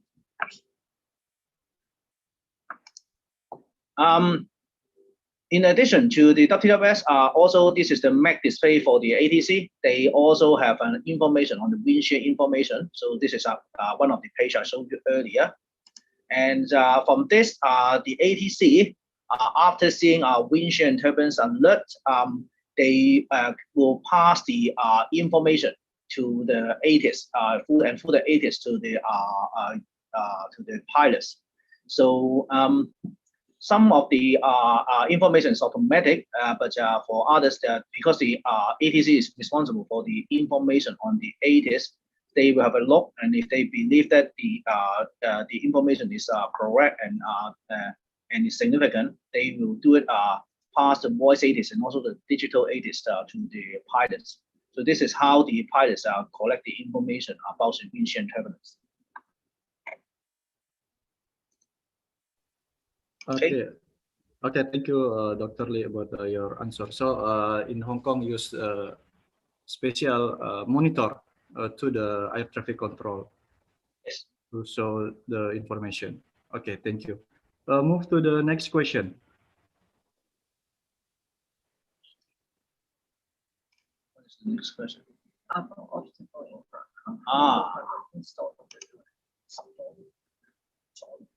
Okay. This, yeah. Okay. Yeah, Dr. Lee. Yeah, actually, I provide part of my answer on the pigeonhole. Actually, there's some rule of thumb. So as I may said, usually the beam is because of the scanning. So it needs to be, the beam will be at least 10 degrees from the vertical. So so how far away need to be away from the building? So it depends on how tall that building is, and also another concern is the configuration of the wind profiler. So I didn't mention in my presentation, some of our wind profiler got a larger antenna, got a big antenna. So the big antenna is for having a narrower beam and also a smaller side loop. So because of that, the beam will be more direction, and then it can be placed closer to the building due to this configuration alone. This information, actually, you need to talk with the manufacturer because it can depend on the manufacturer. So I would suggest if you want to know how far it's from the building, you need to talk with the manufacturer, and they will give you a recommendation on the distance that you need from the building. Okay, thank you very much, Dr. Lee. Okay, thank you. Move to the next question.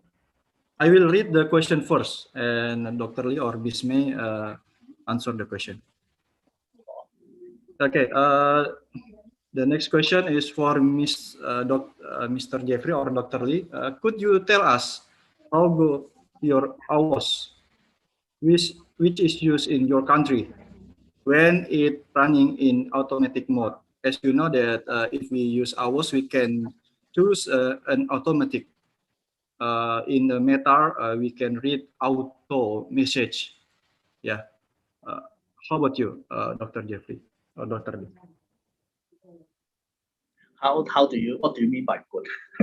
Okay, I mean that yeah, in Indonesia we have our automated weather observing system, and in some day or in a specific time, we use automatic mode. Automatic mode is we in the report in automatic mode there are no human interrupted, so all of the information from the AWOS. For us, we always have a human observer in the airport, 24 hours, because usually before the COVID-19, the aircraft density in the airports is very high, and we don't want any because if we do everything automatic, some weather elements, the automatic system do not report really that well. So we always have an observer in the airport to provide the expert opinions on the observation. And because of that, I'm not so sure I'm in a good position to comment about how quick our team proceed. Okay, so in HKIA, the AWOS is 24 hours. How about in another airport? We only have one airport. Oh, okay. Thank you, Mr. Dr. Lee. Move to the next question.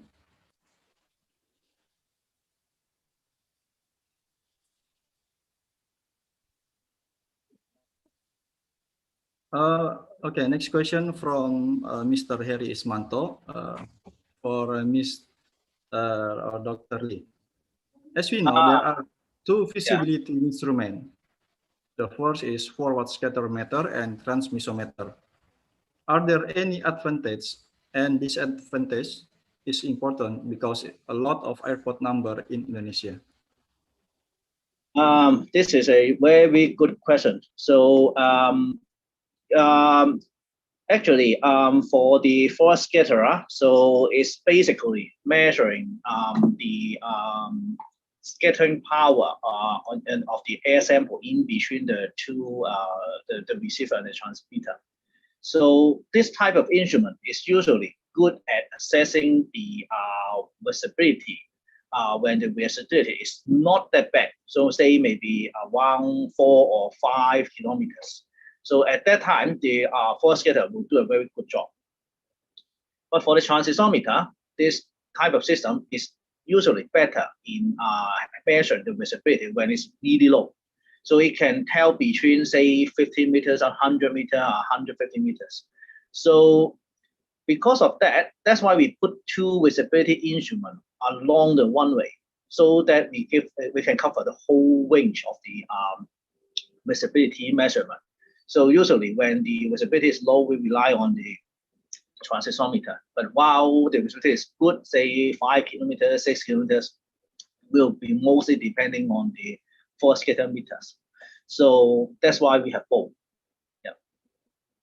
Okay, thank you very much. So the advantage and disadvantage is depending on the visibility condition and presence at that time. So yeah. Yeah. So we must know the first about the condition for the local regional of the airport. Yeah. Okay. Thank you, Dr. Lee. Move to the next question.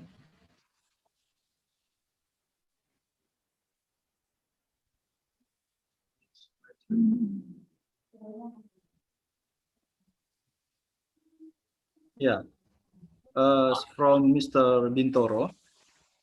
The question is, yeah, for Miss May. Yeah.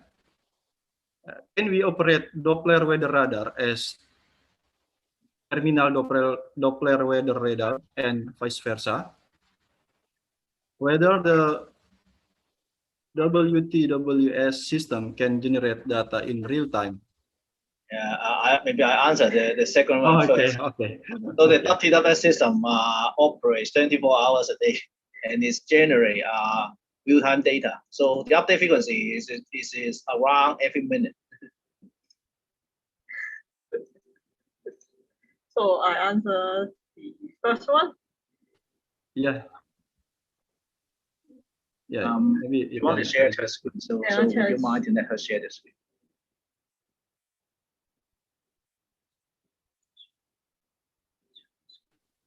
Okay. Can I share? Yeah. Yeah. Miss May, maybe you can give an answer. And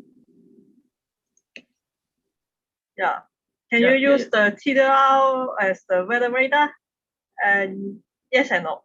So, so this is the example in 2018, and on the right you can see there's a water spout in Hong Kong. It's very small, but because a TDL has a narrow beam width, so it can still capture the dipole.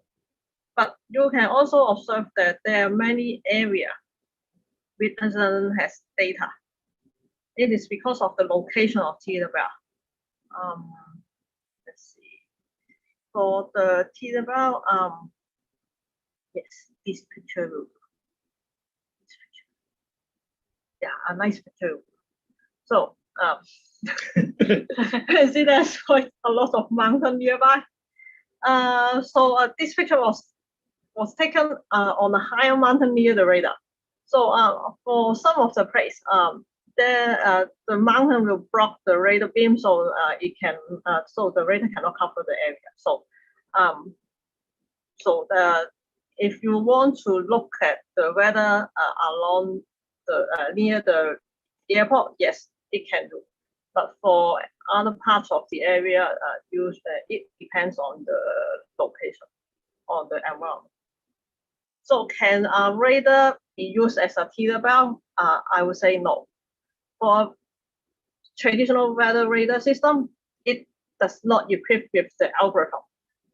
So for TWL, it should be composed of the algorithm and also a radar system. And the algorithm should have a good POD and FAR. Yeah. Thank you. Okay, thank you, Ms. May, for your question, for your answer. Okay, the next question.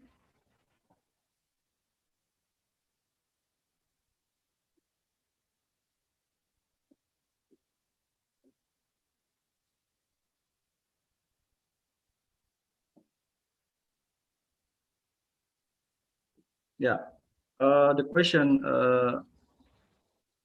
how the threshold of wind condition that's set in your system when warning of wind shear is published? Maybe this question is for Ms. May, related with the terminal Doppler weather radar. Well, Really can give an explanation. in Hong Kong, so wind shear is defined as a change in headwind of over 15 knots. Either is a loss or gain. This is what we define as a wind shear. But for the warning, some of our system will start to warn at around 14 knots. So it gives us about a bit of a leeway in the alert and to provide a alert for cases that are, well, maybe a bit marginal. So for the criteria is 15, but for the detection, we set the threshold as 14. Okay, so the threshold is same with the regulation, like Annex 3 or the ICAO document. Okay, thank you, Dr. Lee. The next question.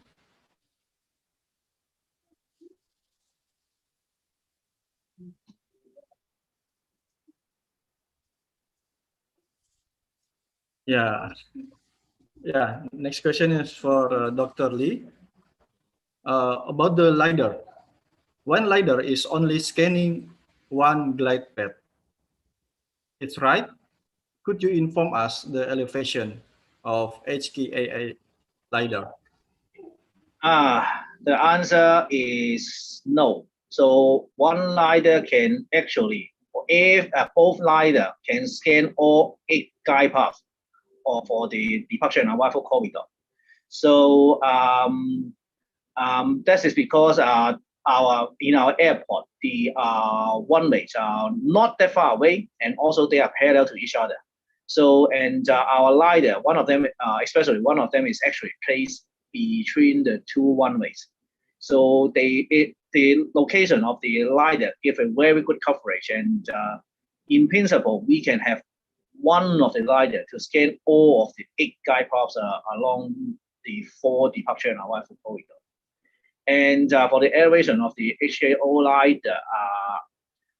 LiDAR, so just for reference, so our ground surface, from the ground surface of the airport, one of the LiDAR is around 30 meters above the ground level, and the other is around 10 meters. So it's for the LiDAR, we don't want it to be too close to the ground, because when there's sunshine, when there's clear sky and then there's sunshine, the ground is going to heat up, and this will bring some phenomenon called as effective turbulence.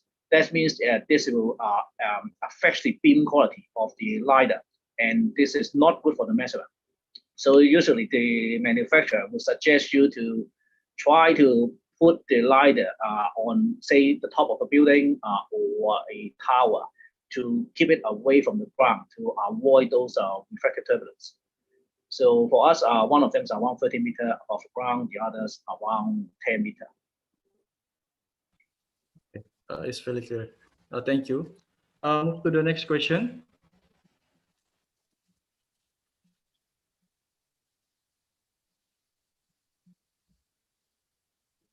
Yeah. The question from Mr. Ahadi, head of the MWO Jakarta.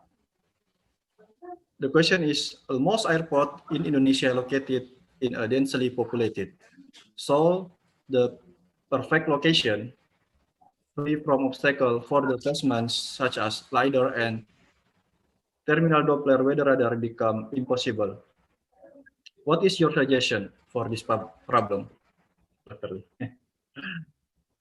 Maybe I first talk about the suggestion for a LiDAR. Actually, for us, we place it inside the airport. So because if we place, say, in the middle of a runway, it can scan both of the directions. So it's actually more cost effective to do so. So yeah, for the LiDAR, you can place it inside the airports. Of course, you need to talk with the airport operator and also the civil aviation people, and to find a proper location for it inside the airport. For the terminal Doppler radar, I'll leave it to me. I guess Indonesia have the similar problem as us, because when we have the TDR tool, actually we have some dispute with the villagers, and we even go to the court. So for the location for the TDR, I guess if you can have, actually it doesn't occupy a large space.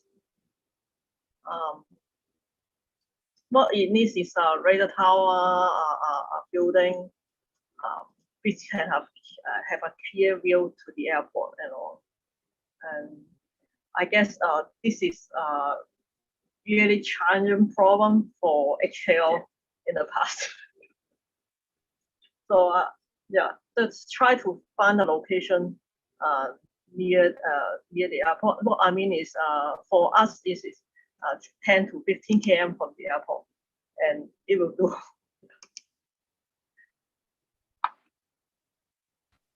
Yeah. Thank you. Yeah, thank you, Ms. May. Okay, next question.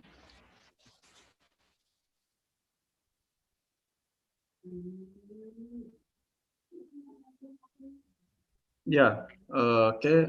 Question from Mr. Eko. How to calculate the algorithm and system connection of the equipment and whether it's display in one dissemination display, server and client. Maybe it's for Dr. Lee. Maybe the question is related with the, because in your presentation you have many equipment. So the equipment is how to calculate the wind shear. Yeah, you know, in Hong Kong we have anemometer, teddybear, and LiDAR. So how to calculate the algorithm between all of the equipment? Okay. So maybe I try to share my screen and try to give a rough overview on how we do that. Okay. So can you see my screen? Yes. So yes, we have multiple equipments. So first, maybe I'll go back to this page. Okay. So this is our list of equipment. So there are a few ways for us to calculate the wind shear. So for example, on the one way, because we have a weather buoy outside, and also on the one way we have an anemometer. So we can just calculate the wind shear using the difference in the wind between the two anemometer, and then calculate the wind shear. So this is one of the wind shear that we can do. The other is what's said in May's presentation about the Lincoln Lab algorithm that can be used to calculate the wind shear. And for the LiDAR, we actually scan the guide path using the LiDAR beam. So inside the guide path, we solve the wind component along the guide path. So we try to compute the headwind profile using the LiDAR data. And from that, we apply the wind shear WAM technique. So basically, it's look at how the headwind change and also the distance. And from that, we give a priority scheme to the individual WAMs, and then we profile out the alert of the WAM on the headwind profile and detect the wind shear. So this is how they LiDAR do. So now we have 3 different wind shear. So one is the TWR, one from the LiDAR, and one from the anemometer. So what do we do? So in the TWS, it got a priority scheme.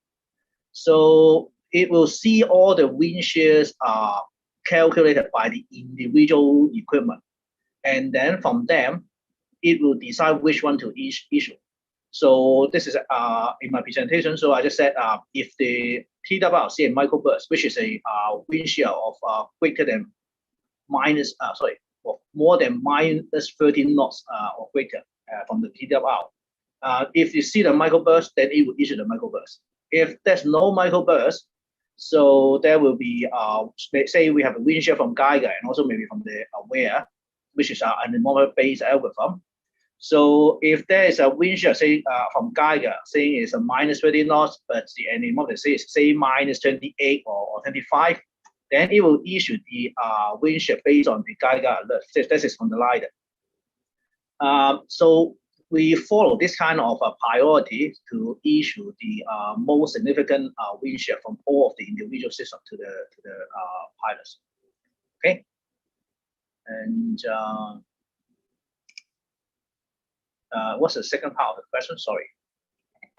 Mr. Leo, could you show the question? The second is okay. Display in one dissemination display.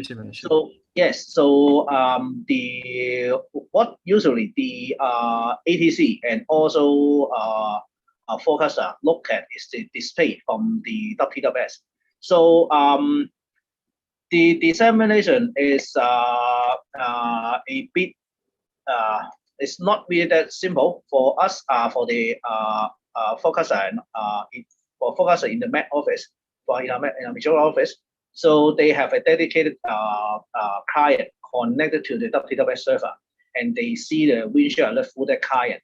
But for the ATC people, because they don't have a direct connection to the server, we have the screen of the client.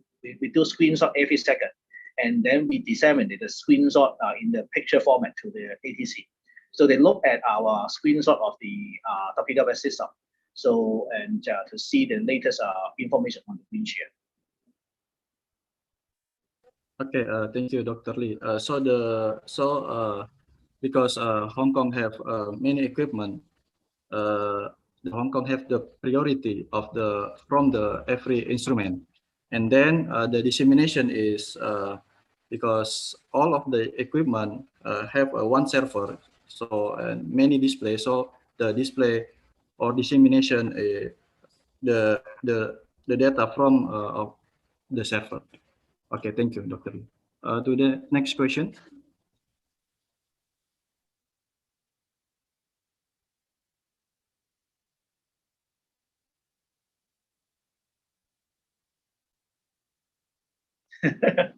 Yeah. Okay, from Mr. Kade. Yeah, related with the terminal Doppler weather radar, the specification. For Miss May, why most of the weather radar in HKIA is using klystron for transmitter? And what is the advantage of klystron instead of magnetron or even solid state? Miss May? Yeah, good question. Yeah, actually, good question. Yeah, most of our radar is using klystron because when we do the procurement, they propose klystron. But actually, for klystron transmitter, it will have a more stable output power, output frequency. So I guess this is an important feature for Doppler weather radar. For solid state, yeah, it's a newer technology. We'd like to try, but it's more expensive. Actually, solid state moderator has a more stable lifetime. From what I heard, it can last very long. For klystron, we need to replace the klystron chip once every 3 to 5 years, depending on the supplies recommendation. For solid state, it seems that it works all the time. We don't need to replace it, and even if it fails, we don't need to stop the radar. We can just swap the failed solid state module, and the radar can keep going on. This is the advantage of solid state, but it's expensive. Yeah, thank you very much, Ms. May. So related with the klystron is about the specification, like stable and lifetime from the klystron. Thank you. Move to the next question.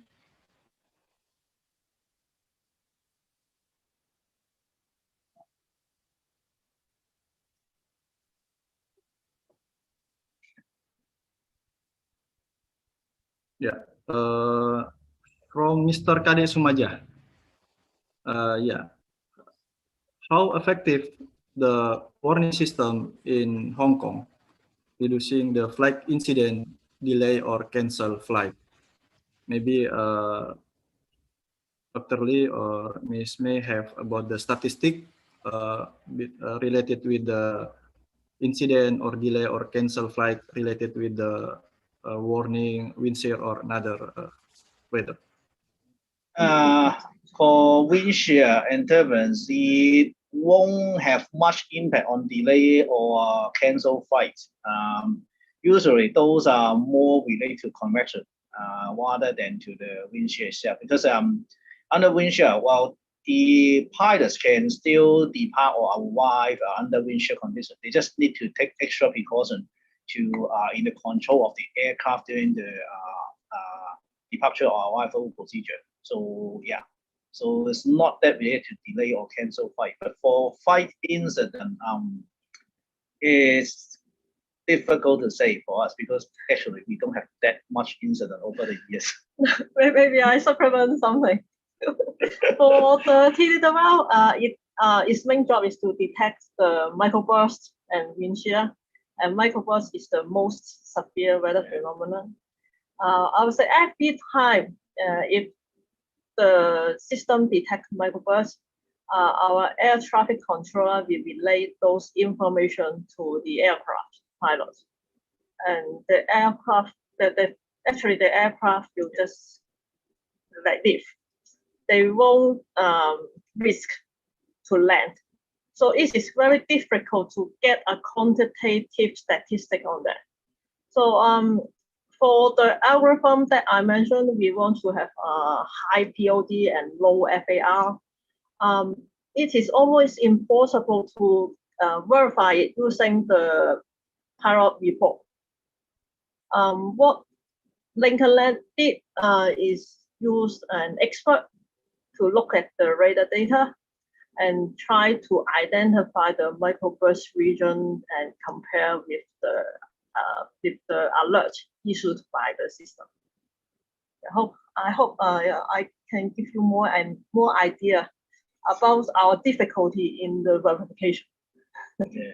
So we don't really have a solid figure on how effective the system is on this aspect. This is a very difficult question. Yes. Okay. Thank you. So warning system is is good for the pilot say from the air traffic control. Okay. Thank you. Move to the next question.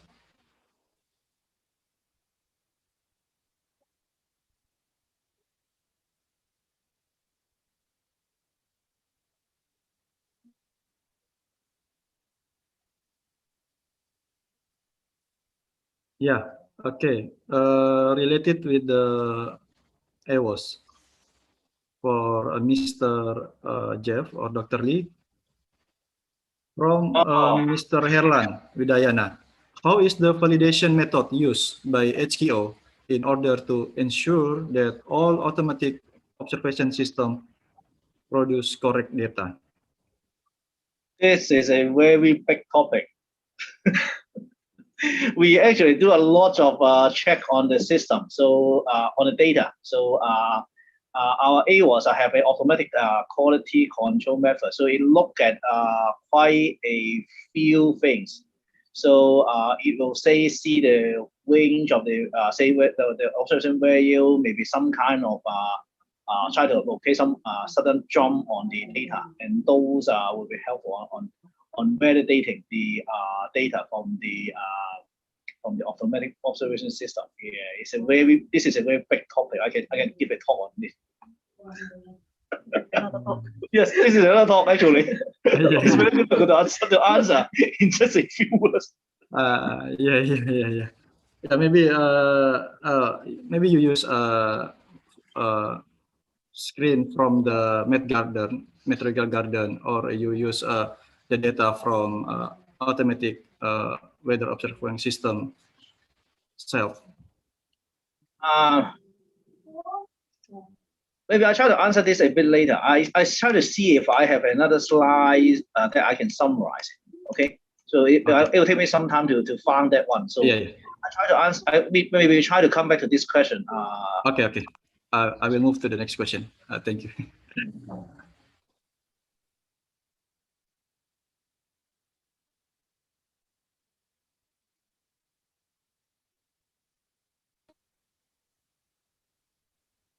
Yeah. Okay. The question is related with the wind shear. I hope Ms. May can answer.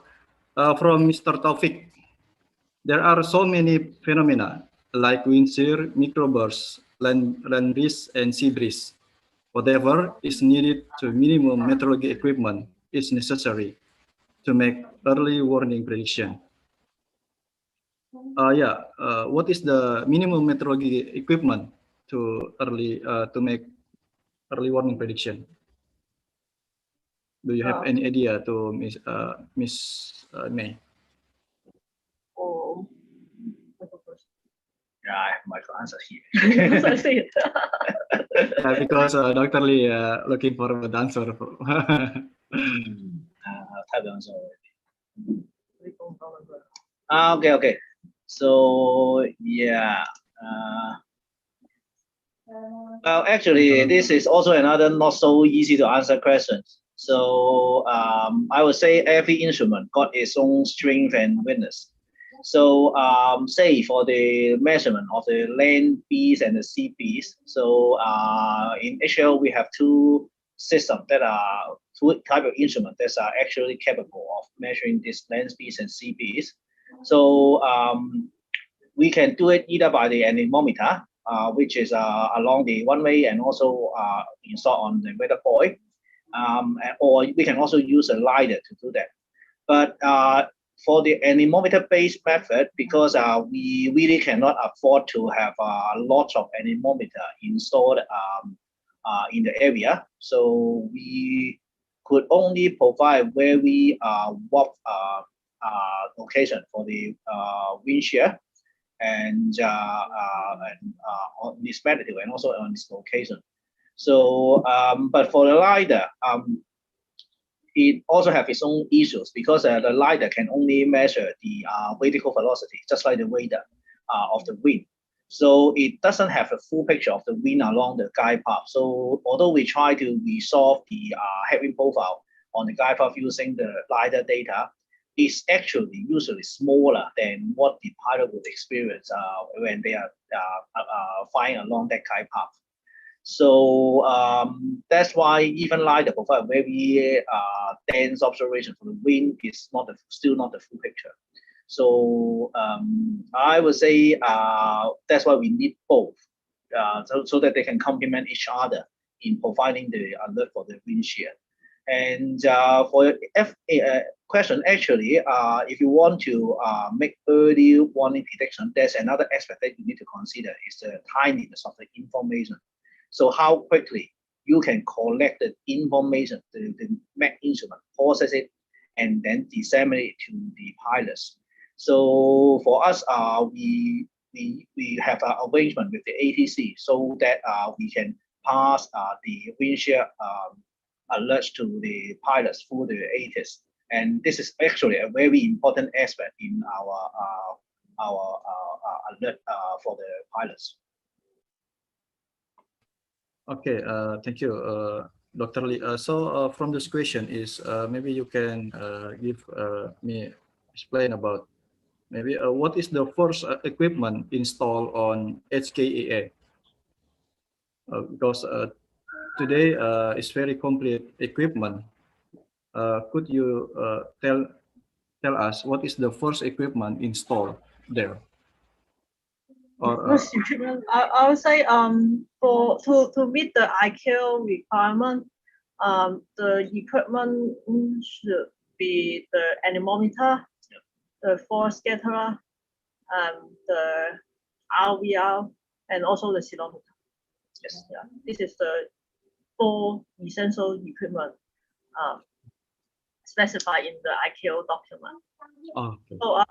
So because we are being affected by wind shear, so the LiDAR can detect the wind shear in non-rain situation, but it cannot do its job when there's rain. So TDR will supplement that piece of area.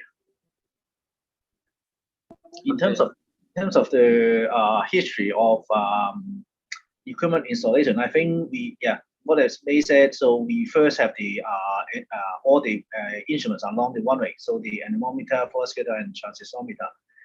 But I think at the opening of the airport, we also have the TDR installed already. Yeah. And later on, we found that what we have is not enough for the clear air scenario of the wind shear. So that's why a few years after the opening of the airport, we have the LiDAR installed. And recent years, due to the buildings, the development of new buildings around the airport, we also have a short-range LiDAR. So in terms of the chronology, is more or less like that.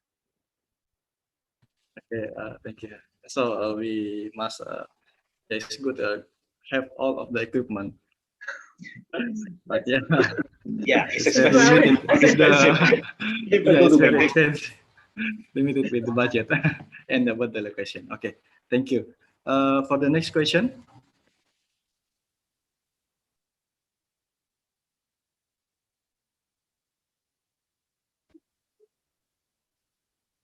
Yeah, from Mr. Jojo. Yeah. Can you give me a sample of the code of WTWS or aerodrome warning broadcast? I can give you that full for example from ATIS. It will take me some time to find it, but I can give you that one, no problem. Later. So maybe later, okay? So I know what to. Okay. Okay. Okay. Okay. Move to the next question.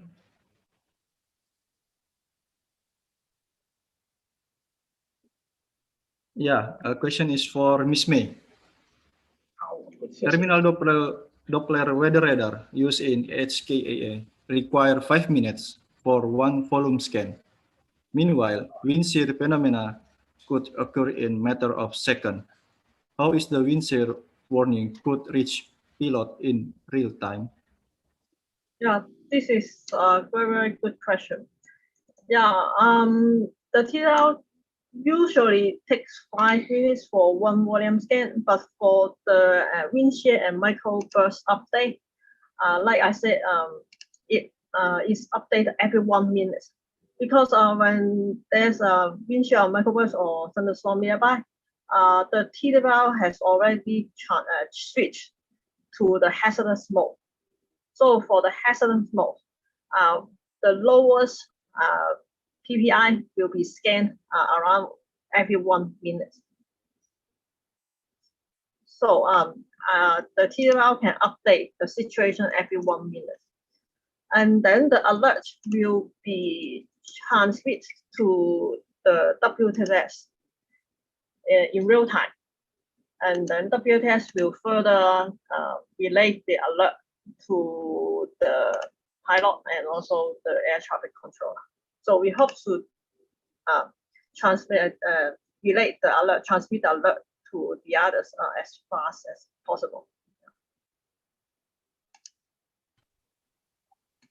Yeah, thank you. So the wind shear, we can give the information as fast as we can, so the pilot can get the news information. Okay, move to the next question.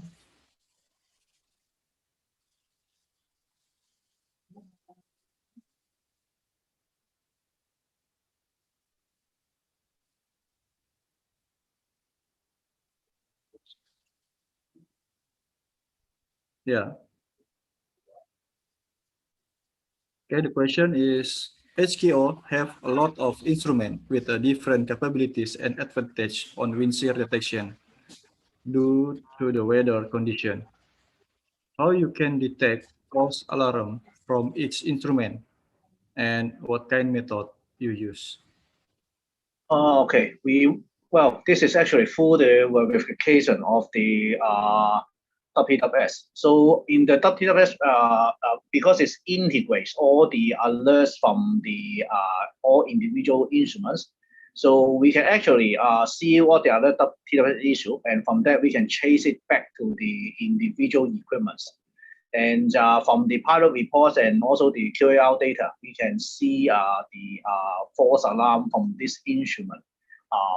We just compare the wind shear, actually see in the QAL data or from the pilot report, and then we compare with the what the instruments issue, and then we can already see the false alarm.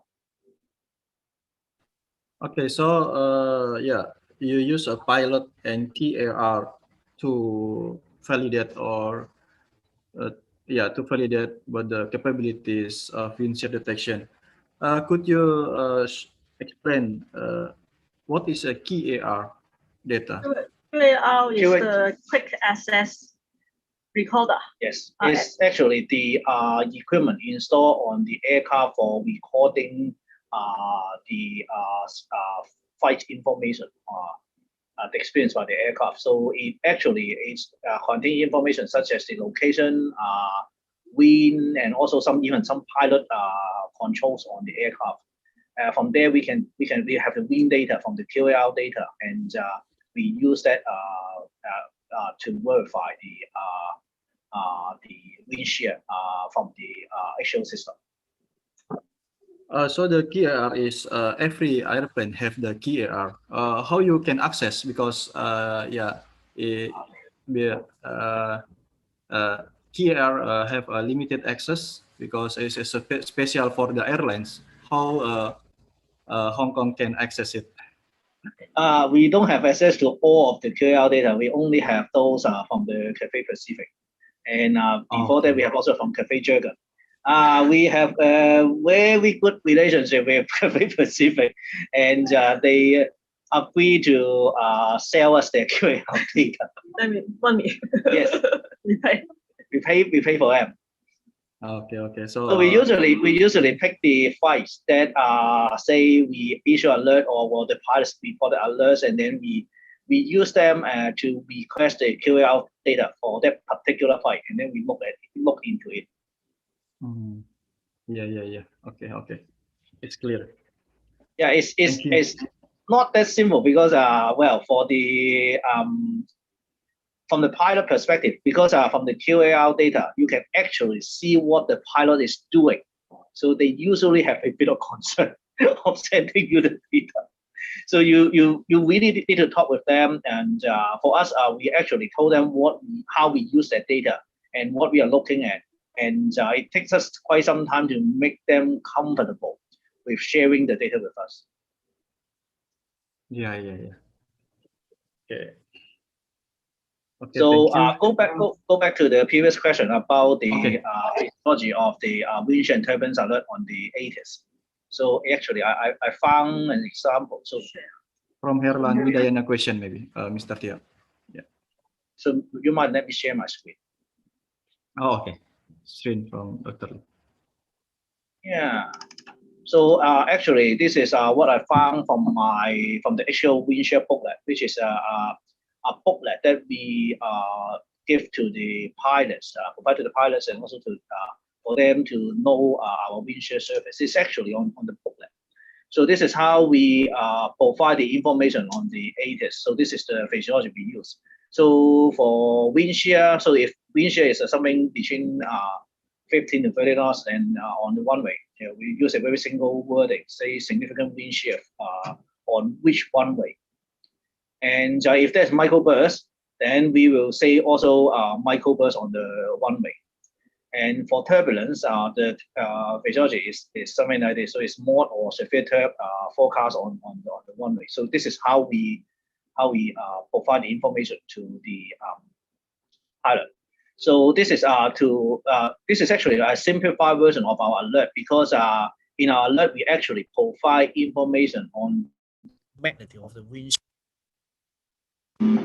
but and also the location where it's happened. But here, because due to the limit of the ATIS, we only limit it to only providing this rough information about, say, wind shear or turbulence, and also which runway.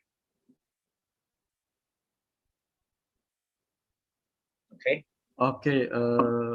So this is the report from the meteorology to air traffic control, and from the air traffic control it gives to the pilot.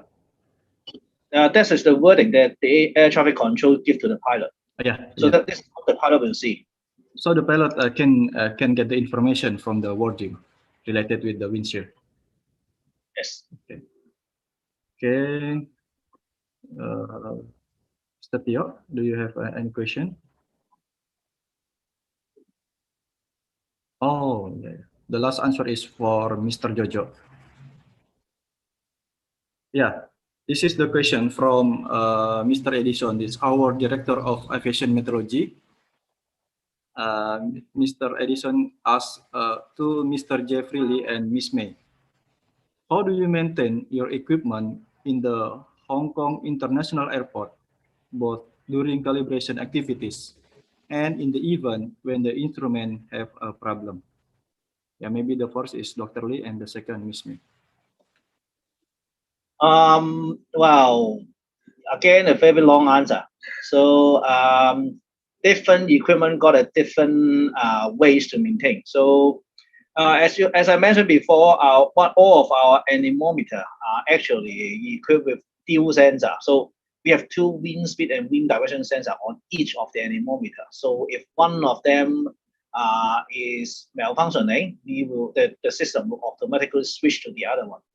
And during the calibration surface, actually, when we say we place an anemometer, we actually take it away from the wind mass, and then immediately we install another one on the wind mass, and then we zoom the surface.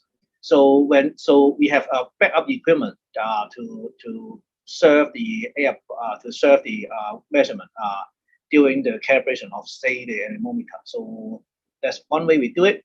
And for the transistor meter and also the force scatter, we usually do the maintenance on site. So we have spares available inside the airport. So in case part of the system or part of the equipment fail, our maintenance staff, they are very well experienced in the equipment. So they will go to the site, have a look to the equipment, and they can quickly sort out what's the problem with the equipment, and then they replace the part and it will resume normal. So it didn't take very long to do so. For other more complicated systems, such as the LiDAR, we have that's why we have two LiDARs in the airport. And in case one of them malfunction, they will switch to the other and provide the backup. So this is for LiDAR. And for TWR, maybe I leave it to me. Okay, thank you. For TWR, we only have one TWR, but luckily the TWR consists of almost two complete systems. So when one of the system fail, we can switch to another one. So, and also we have the routine maintenance, the preventive maintenance, and also we will do the annual checking. During the annual checking, the expert from the radar supplier will help us to check and also to check all the parameters of the radar. Usually we will choose a dry season to do the annual checking because it takes 2 to 3 weeks. And we want to do it in during the time that no convective weather will affect us. But for the routine preventive maintenance, sometimes we schedule a time, but unluckily, if there's convective weather approaching us, we will suspend the maintenance and keep the TWR working. Okay. Thank you, Dr. Lee and Ms. May. So the first is in Hong Kong we have double of instrument, so main instrument and alternate instrument. So we can use one of them if there are one of them is have a problem. And the location, you said that the location is inside your airport. What is the specific location? Inside your airport is related in the med station or another location for the location inside airport? For our equipment, so say for the first scatter and also the transistor meter, they are along the one-ways. So for the LiDAR, they are one of them is on the tower, another is on the fire station. And usually because we have an office in the airport, so we store some of the essential spare parts are inside our office in the airport. And then whenever there's problem, we just get a car and then transport all those parts to the site and then do the troubleshooting there. Okay, yeah. Another reason is in maintenance, do in a dry season or a good weather condition. Yeah. Okay, thank you. Move to the next question.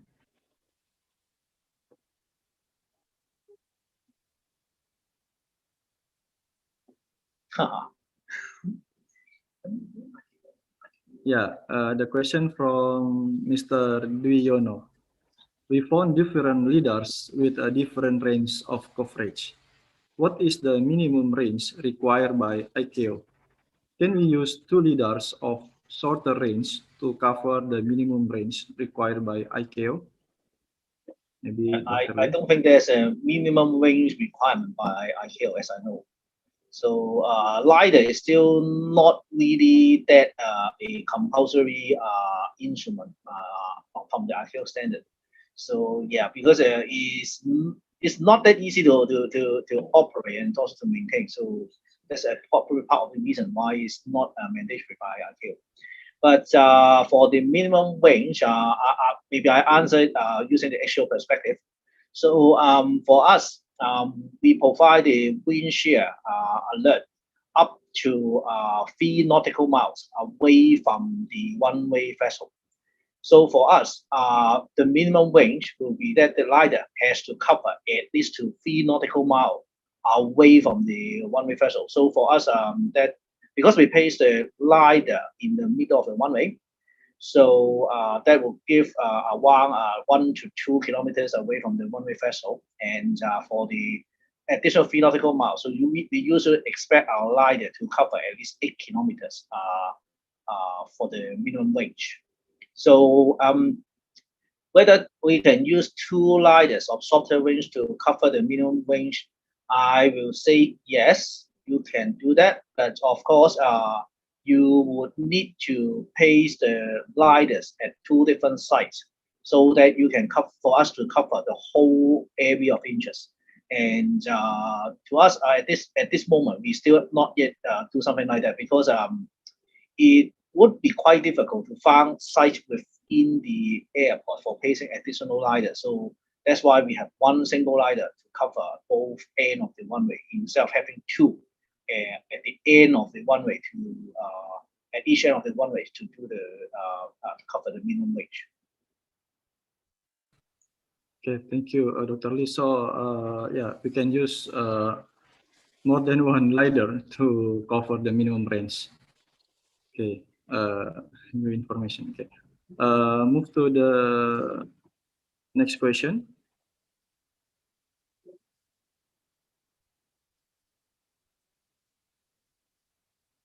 Mr. Tio, still we have any question?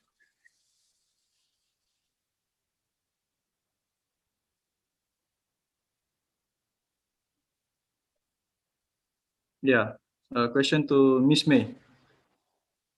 Terminal Doppler weather radar are mainly used in United States, Hong Kong, and Japan. Does other Europe country have a different approach to detect wind shear phenomena? Maybe do you know? Sorry, I don't know the answer.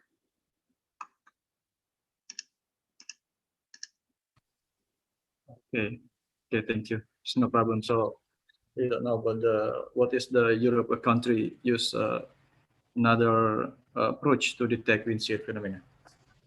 I guess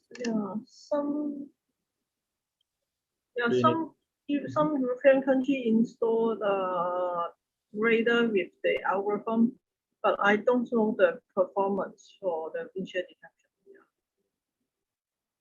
Sorry, I don't know the exact answer. As I know, for mutual funds, I think in Toulouse they have a LiDAR also for wind shear. But for TWR, I'm not so sure. Yeah.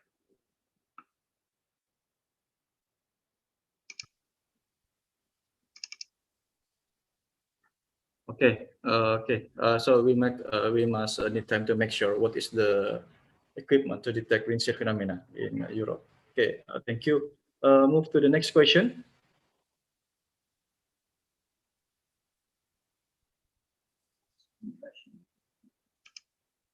Yeah, yeah. The next question from Mr. Duyono for Ms. May. Is a pulse compression radar is going to be effective to be used for terminal Doppler weather radar function? It's very specific question for maybe a very specific provider. Yeah, for radar. Yeah, this is the technology for radar. I don't know the exact answer because we didn't use it in our telegraph. But have a quick check. I know Japan is using this technique in their solid state telegraph.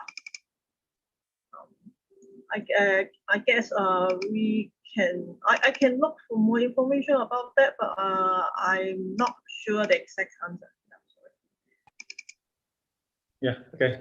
Thank you. Maybe we must looking for about the pulse compression radar. But moving to the next question.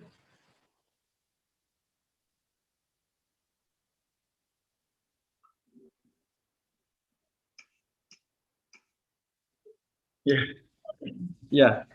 It's a question that I have seen that you operate many wind shear detection sensor. Its sensor produce warning. So how is the sensor provide different signal, warning and no warning? How does your system manage that? Maybe Dr. Lee can answer. Yeah, I share my screen again. Okay, so same priority scheme. Yeah. So yeah, this is how we do it. So it basically just based on the priority scheme. So we check the alerts from all of the individual systems. So yeah, and then we issue the final alert based on this priority scheme. So basically, Michael first takes the priority, and then wind shear of headwind loss of large meteor, smaller meteor, and then wind shear of headwind gain. So basically, it's for this logic. Yeah. Maybe just add another. For each one, we will only issue one alert. Yeah. So it will follow the priority scheme as shown here. Okay. Use the priority of the sensor or instrument. Yeah, it's based on the priority. Yeah. Okay. Move to the next question.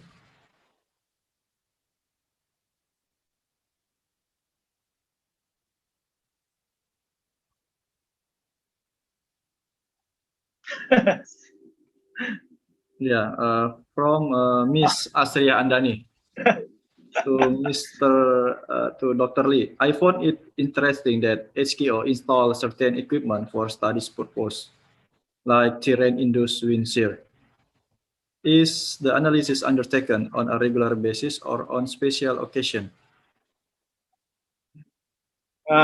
This is very good question again. So each of the equipment that we install for study purpose are for, I would say, for special phenomenon or special cases, but because we do it so regularly, so it's kind of a regular basis.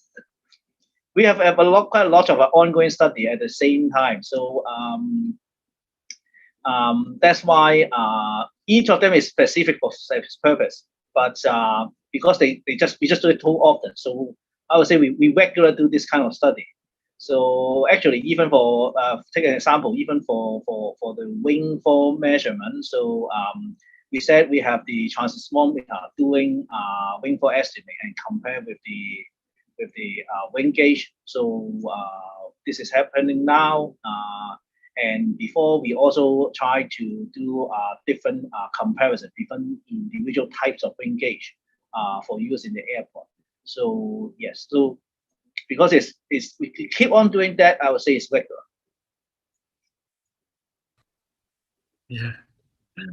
Thank you very much.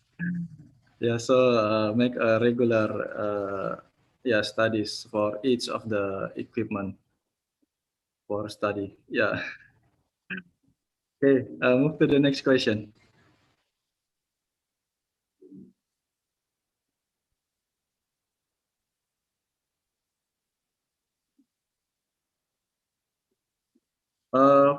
From Mr. Kade, consider the beam height increase by range coverage.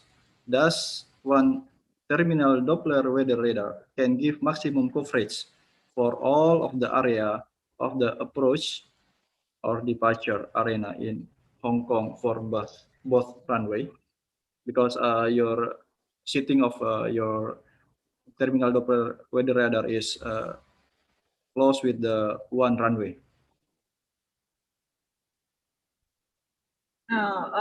That's why the sighting of T-bar is different from the traditional weather radar.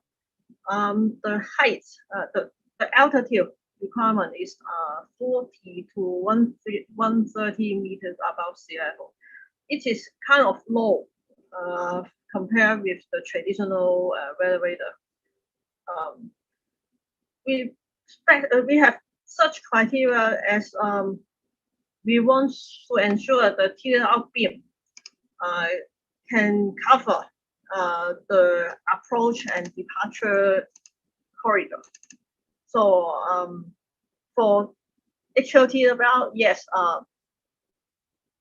it covers both the, we try to ensure the beam can cover the approach and departure area, but if you ask me whether it covers all exactly the glide path, I would say no, because the orientation is different, and also we have some constraint on the TWR site. Yeah, but we try to put it at a lower mountain because the reason that mentioned here, because the beam will become higher with increasing the range. So between both of the runway, the false alarm ratio is lower. Or we have different between every runway. You mean the elevation of the runway? Yeah, because I mean that radar in Hong Kong is located near of one side of runway, and another side is the sea. Yeah. Yeah. So yeah, what is the about the validation between the side of the runway near the radar or near the sea? Do you have a different? For us, the elevation of both runways are around 8 meters, 7 or 8 meters above sea level. But for the TW2, it's already 87 meters above the sea. So the lower part above the runway cannot be detected by the TW. Yeah, that's true. Yeah, this is the limit TW. Okay. Thank you, Miss May. Okay, I will read the last question. Yeah, because we have many questions, but yeah.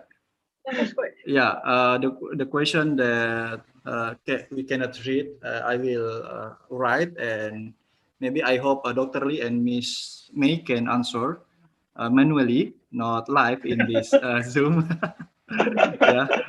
Yeah. Maybe this is the last because our head, Mr. Edison, the last question for us. Yeah. From Mr. Edison, as a director of Aviation Meteorology, as a comparison, how many employees are in HKO, and how is the coaching process carried out so far, especially to improve their competency? Yeah, maybe, yeah, it's a very good question. To improve our competency in Indonesia. We are actually a very small service. So altogether, we have around 300 people, including people that is not doing aviation. So for aviation side, I think around 100 something maybe. So for the coaching process, we have actually different so-called ways of the our staff. So some are more focused on, say, the aviation forecaster.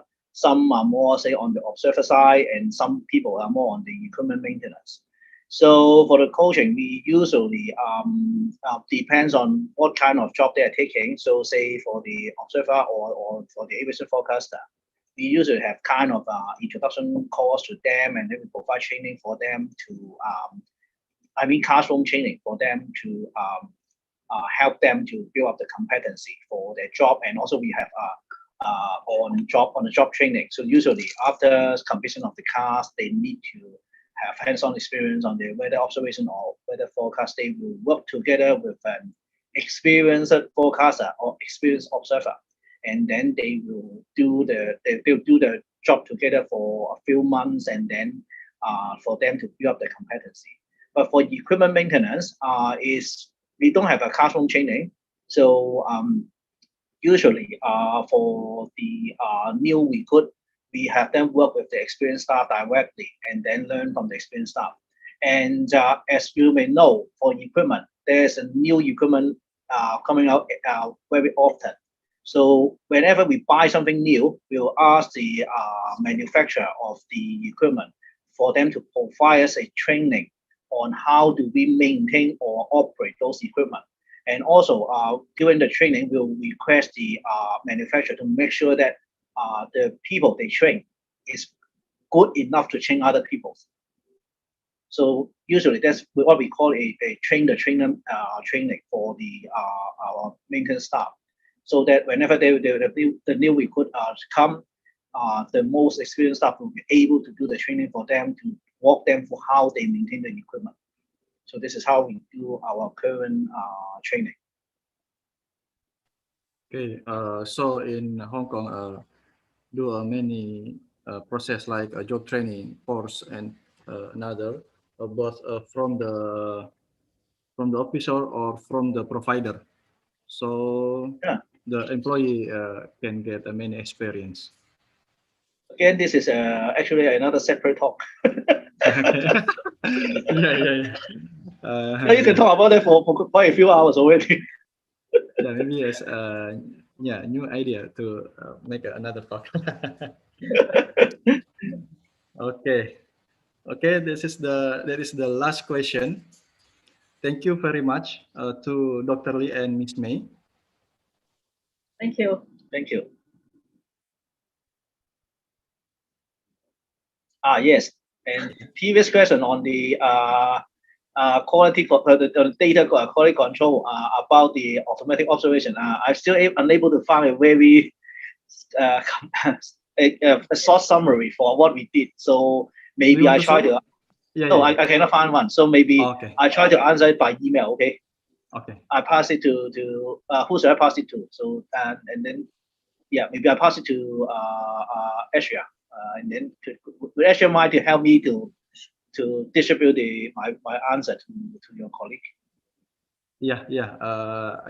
I will write. I will collect the question and write the answer, and maybe another question that we cannot answer in this time.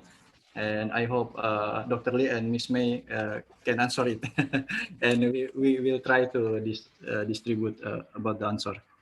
Okay. Yeah. We're happy to do that. Yeah, we're happy to do that. Okay, thank you. Okay.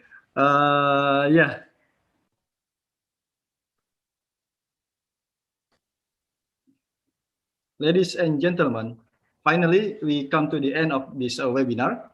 We would like to say thanks again to the speaker and all of the audience for active participation. Hopefully, the presentation will give us many benefits. Give applause to the speaker and all of you. Keep healthy. Thank you for your attention. See you later. Ms. Rufa, the floor are yours. Thank you, Mr. Muhammad Arif Munandar. Thank you, Dr. Jeffrey Lee Chue and Ms. Shuk May for an insightful presentation and discussion. Ladies and gentlemen, I'm sorry we have experienced a technical difficulty before. Pardon for the interruption. So can you hear my voice clearly? Yeah, I can hear your voice clearly. Okay, thank you. Ladies and gentlemen, we have had a productive and inspiring time together. And this event is about to come to the very end. I hope you have found the presentation and discussion at this event are informative and useful. As a saying goes, to every beginning, there is an ending. Ladies and gentlemen, now we are going to listen to the closing speech delivered by the head of the Center for Aeronautical Meteorology. Please welcome Mr. Edison Kurniawan. Thank you, Ms. Rufayda. Thank you for Mr. Arif.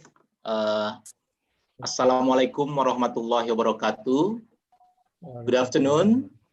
First and foremost, I would like to thank to all who have been involved in this webinar directly or indirectly, especially to Assistant Director of HKO, Ms. Lau Sum-yee Sharon, and for the honorable speaker, thank you to Ms. May Shuk and Dr. Jeffrey Lei Chinwei for being a great speaker from this time event.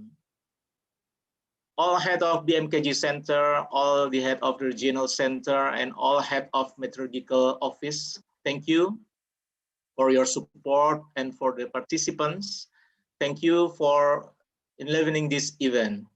Ladies and gentlemen, for this webinar, it is hoped that increase the capacity of personnel with the high technology, understanding in the form of product system and instruments which are expected to support operational activities. Well, the brief summary of this webinar stated clearly important points, which are: first, based on HKO's best practices sharing, we found that most of the practice already work well in Indonesia, despite the different sizes of airport system as well as the terrain and climate. However, some aspects were found to be important to improve, such as the utilization of visibility and sailing sensors and studies on terrain-induced wind shear, given that some Indonesia airport areas are located in varied topological conditions. Nonetheless, BMKG has been and will keep improving the services in aviation meteorology, conforming to the WMO and ICAO provision and meeting users' requirements. And the second, we also note the practices on the weather radar and TDWR set up in Hong Kong, which would be interesting to study, particularly for future development in enhancing aviation meteorological services in Indonesia. This is also applies to the microburst detection method and the maintenance activity. Actually, Mr. Jeffrey, we're really surprised that there are a lot of questions delivered both of you. It showed that we respect for this meeting, and we hope the next session we can describe our equipment in more than 100 airports in Indonesia. It's not easy to maintain of the instruments, and we still have experience to maintain that instrument. To support aviation meteorological services that create regularity, efficiency, and safety, BMKG is supported by several main operational tools. Those are automated weather observation system, or AWOS, at 180 airports to generate routine weather report data for the purpose of taking off and landing aircraft regularly. 2, low-level wind shear alert system, or LLWAS, at 5 airports such as Kuala Namu, Soekarno-Hatta, Ahmad Yani, Juanda, and El Tari Kupang to generate wind shear warning that are dangerous for flights at the aerodrome. And the 3, weather radar on 43 locations to observe weather disturbance in the real time. 4, wind profiler, which installed at 2 airports, Igusti Ngurah Rai Airport and Lombok International Airport, to observe vertical wind and temperature condition for air liability. The 5th, leader volcanic ash at Igusti Ngurah Rai Airport, Lombok International Airport, and Bimbing Sari Airport to generate a warning of volcanic ash that will approach to the airport. And 6, numerical weather prediction and numerical volcanic ash modeling as information for weather analysis, for weather prediction. All of these equipments are addressed to stakeholders so that all the weather information services are more accurate, precise, in accordance with user needs. All information regarding weather conditions to support flight activities can be accessed through the aviation.bmkg.go.id website. The benchmarking of aviation weather observation technology with the Hong Kong International Airport is a major breakthrough and an answer to gap the scientific understanding related to the aviation observation technology at the international class airports. Last but not least, in order to improve aviation weather information services, increasing the capacity of personnel to understand aviation meteorological high technology, systems, and instrument is only the first step. Further strategic steps in planning and implementation, as well as feedback from users, are needed in order to provide better benefits, not only to stakeholders in the aviation sector, but also to support national development. For Ms. Lau and Mr. Jeffrey and Ms. May Shuk, to Honorable Ms. Lau Sum-yee Sharon, Ms. May Shuk, and Dr. Jeffrey Lee Chi-wei, to delivering an appreciation regarding this sharing knowledge today, we prepare special BMKG and Indonesian souvenirs to be remembered that you all becomes our family, and both BMKG and HKO have more close relationship. I hope in the next session we will present it, all of the instruments that operate in our airport, and we hope you will be understanding what is our equipment that is very important to safety in aviation program.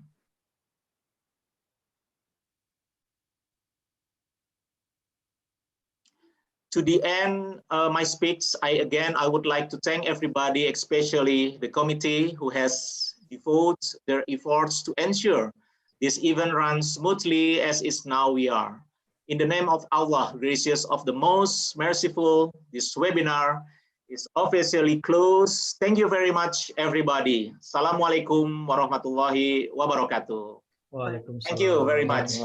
Thank you very much. Thank you very much for this wonderful event. Thank you, Mr. Quick question. Jeffrey. Yes. Ladies and gentlemen, let's wrap up our morning. On behalf of the committee, thank you all for making time in your busy schedule to join us here today. I wish you all a very pleasant day. Keep strong, keep healthy, and stay safe. Until we meet again, perhaps in the next event. Goodbye. Goodbye. Thank you very much. Saat pesawat, pernahkah kamu khawatir akan terjadinya kejadian pesawat tergelincir akibat genangan air di landasan? Atau turbulensi karena adanya awan cumulonimbus? Atau mesin pesawat yang terbakar akibat adanya abu vulkanik dari gunung api? Jangan khawatir, ada kami, Pusat Meteorologi Penerbangan BMKG. Pelayanan informasi meteorologi penerbangan yang dihasilkan oleh Unit Pelayanan Teknis dan Meteorologi Penerbangan Do you have a souvenir from Dr. Jeffrey and International Aviation Organization atau IAO. Data dan informasi yang dihasilkan menggunakan souvenirnya sudah disiapkan ya? Personel mungkin yang insya Allah kayaknya sudah Pak panitia, ya insya Allah sudah baik. Pak. Masih ada ya, Dr. Jeffrey sama Miss Shuk, mungkin bisa ditunjukkan ya souvenirnya yang mau disampaikan kepada mereka. Ya. Apakah sudah ready teman-teman? Memastikan proses apa sudah keluar ya Mr. Jeffrey ya sama Miss Shuk? Rufa bisa nyari itu enggak? Apa nunjukin Pak Agus? Pak Edison minta. Harusnya bisa ditunjukkan tadi ya. Let me check first. Masih ada Pak Jeffrey sama Masih ada Pak Jeffrey. Mungkin bisa disampaikan ya, bisa ditunjukkan ya souvenirnya. Miniatur dari apa namanya kantor BMKG kita. Observing System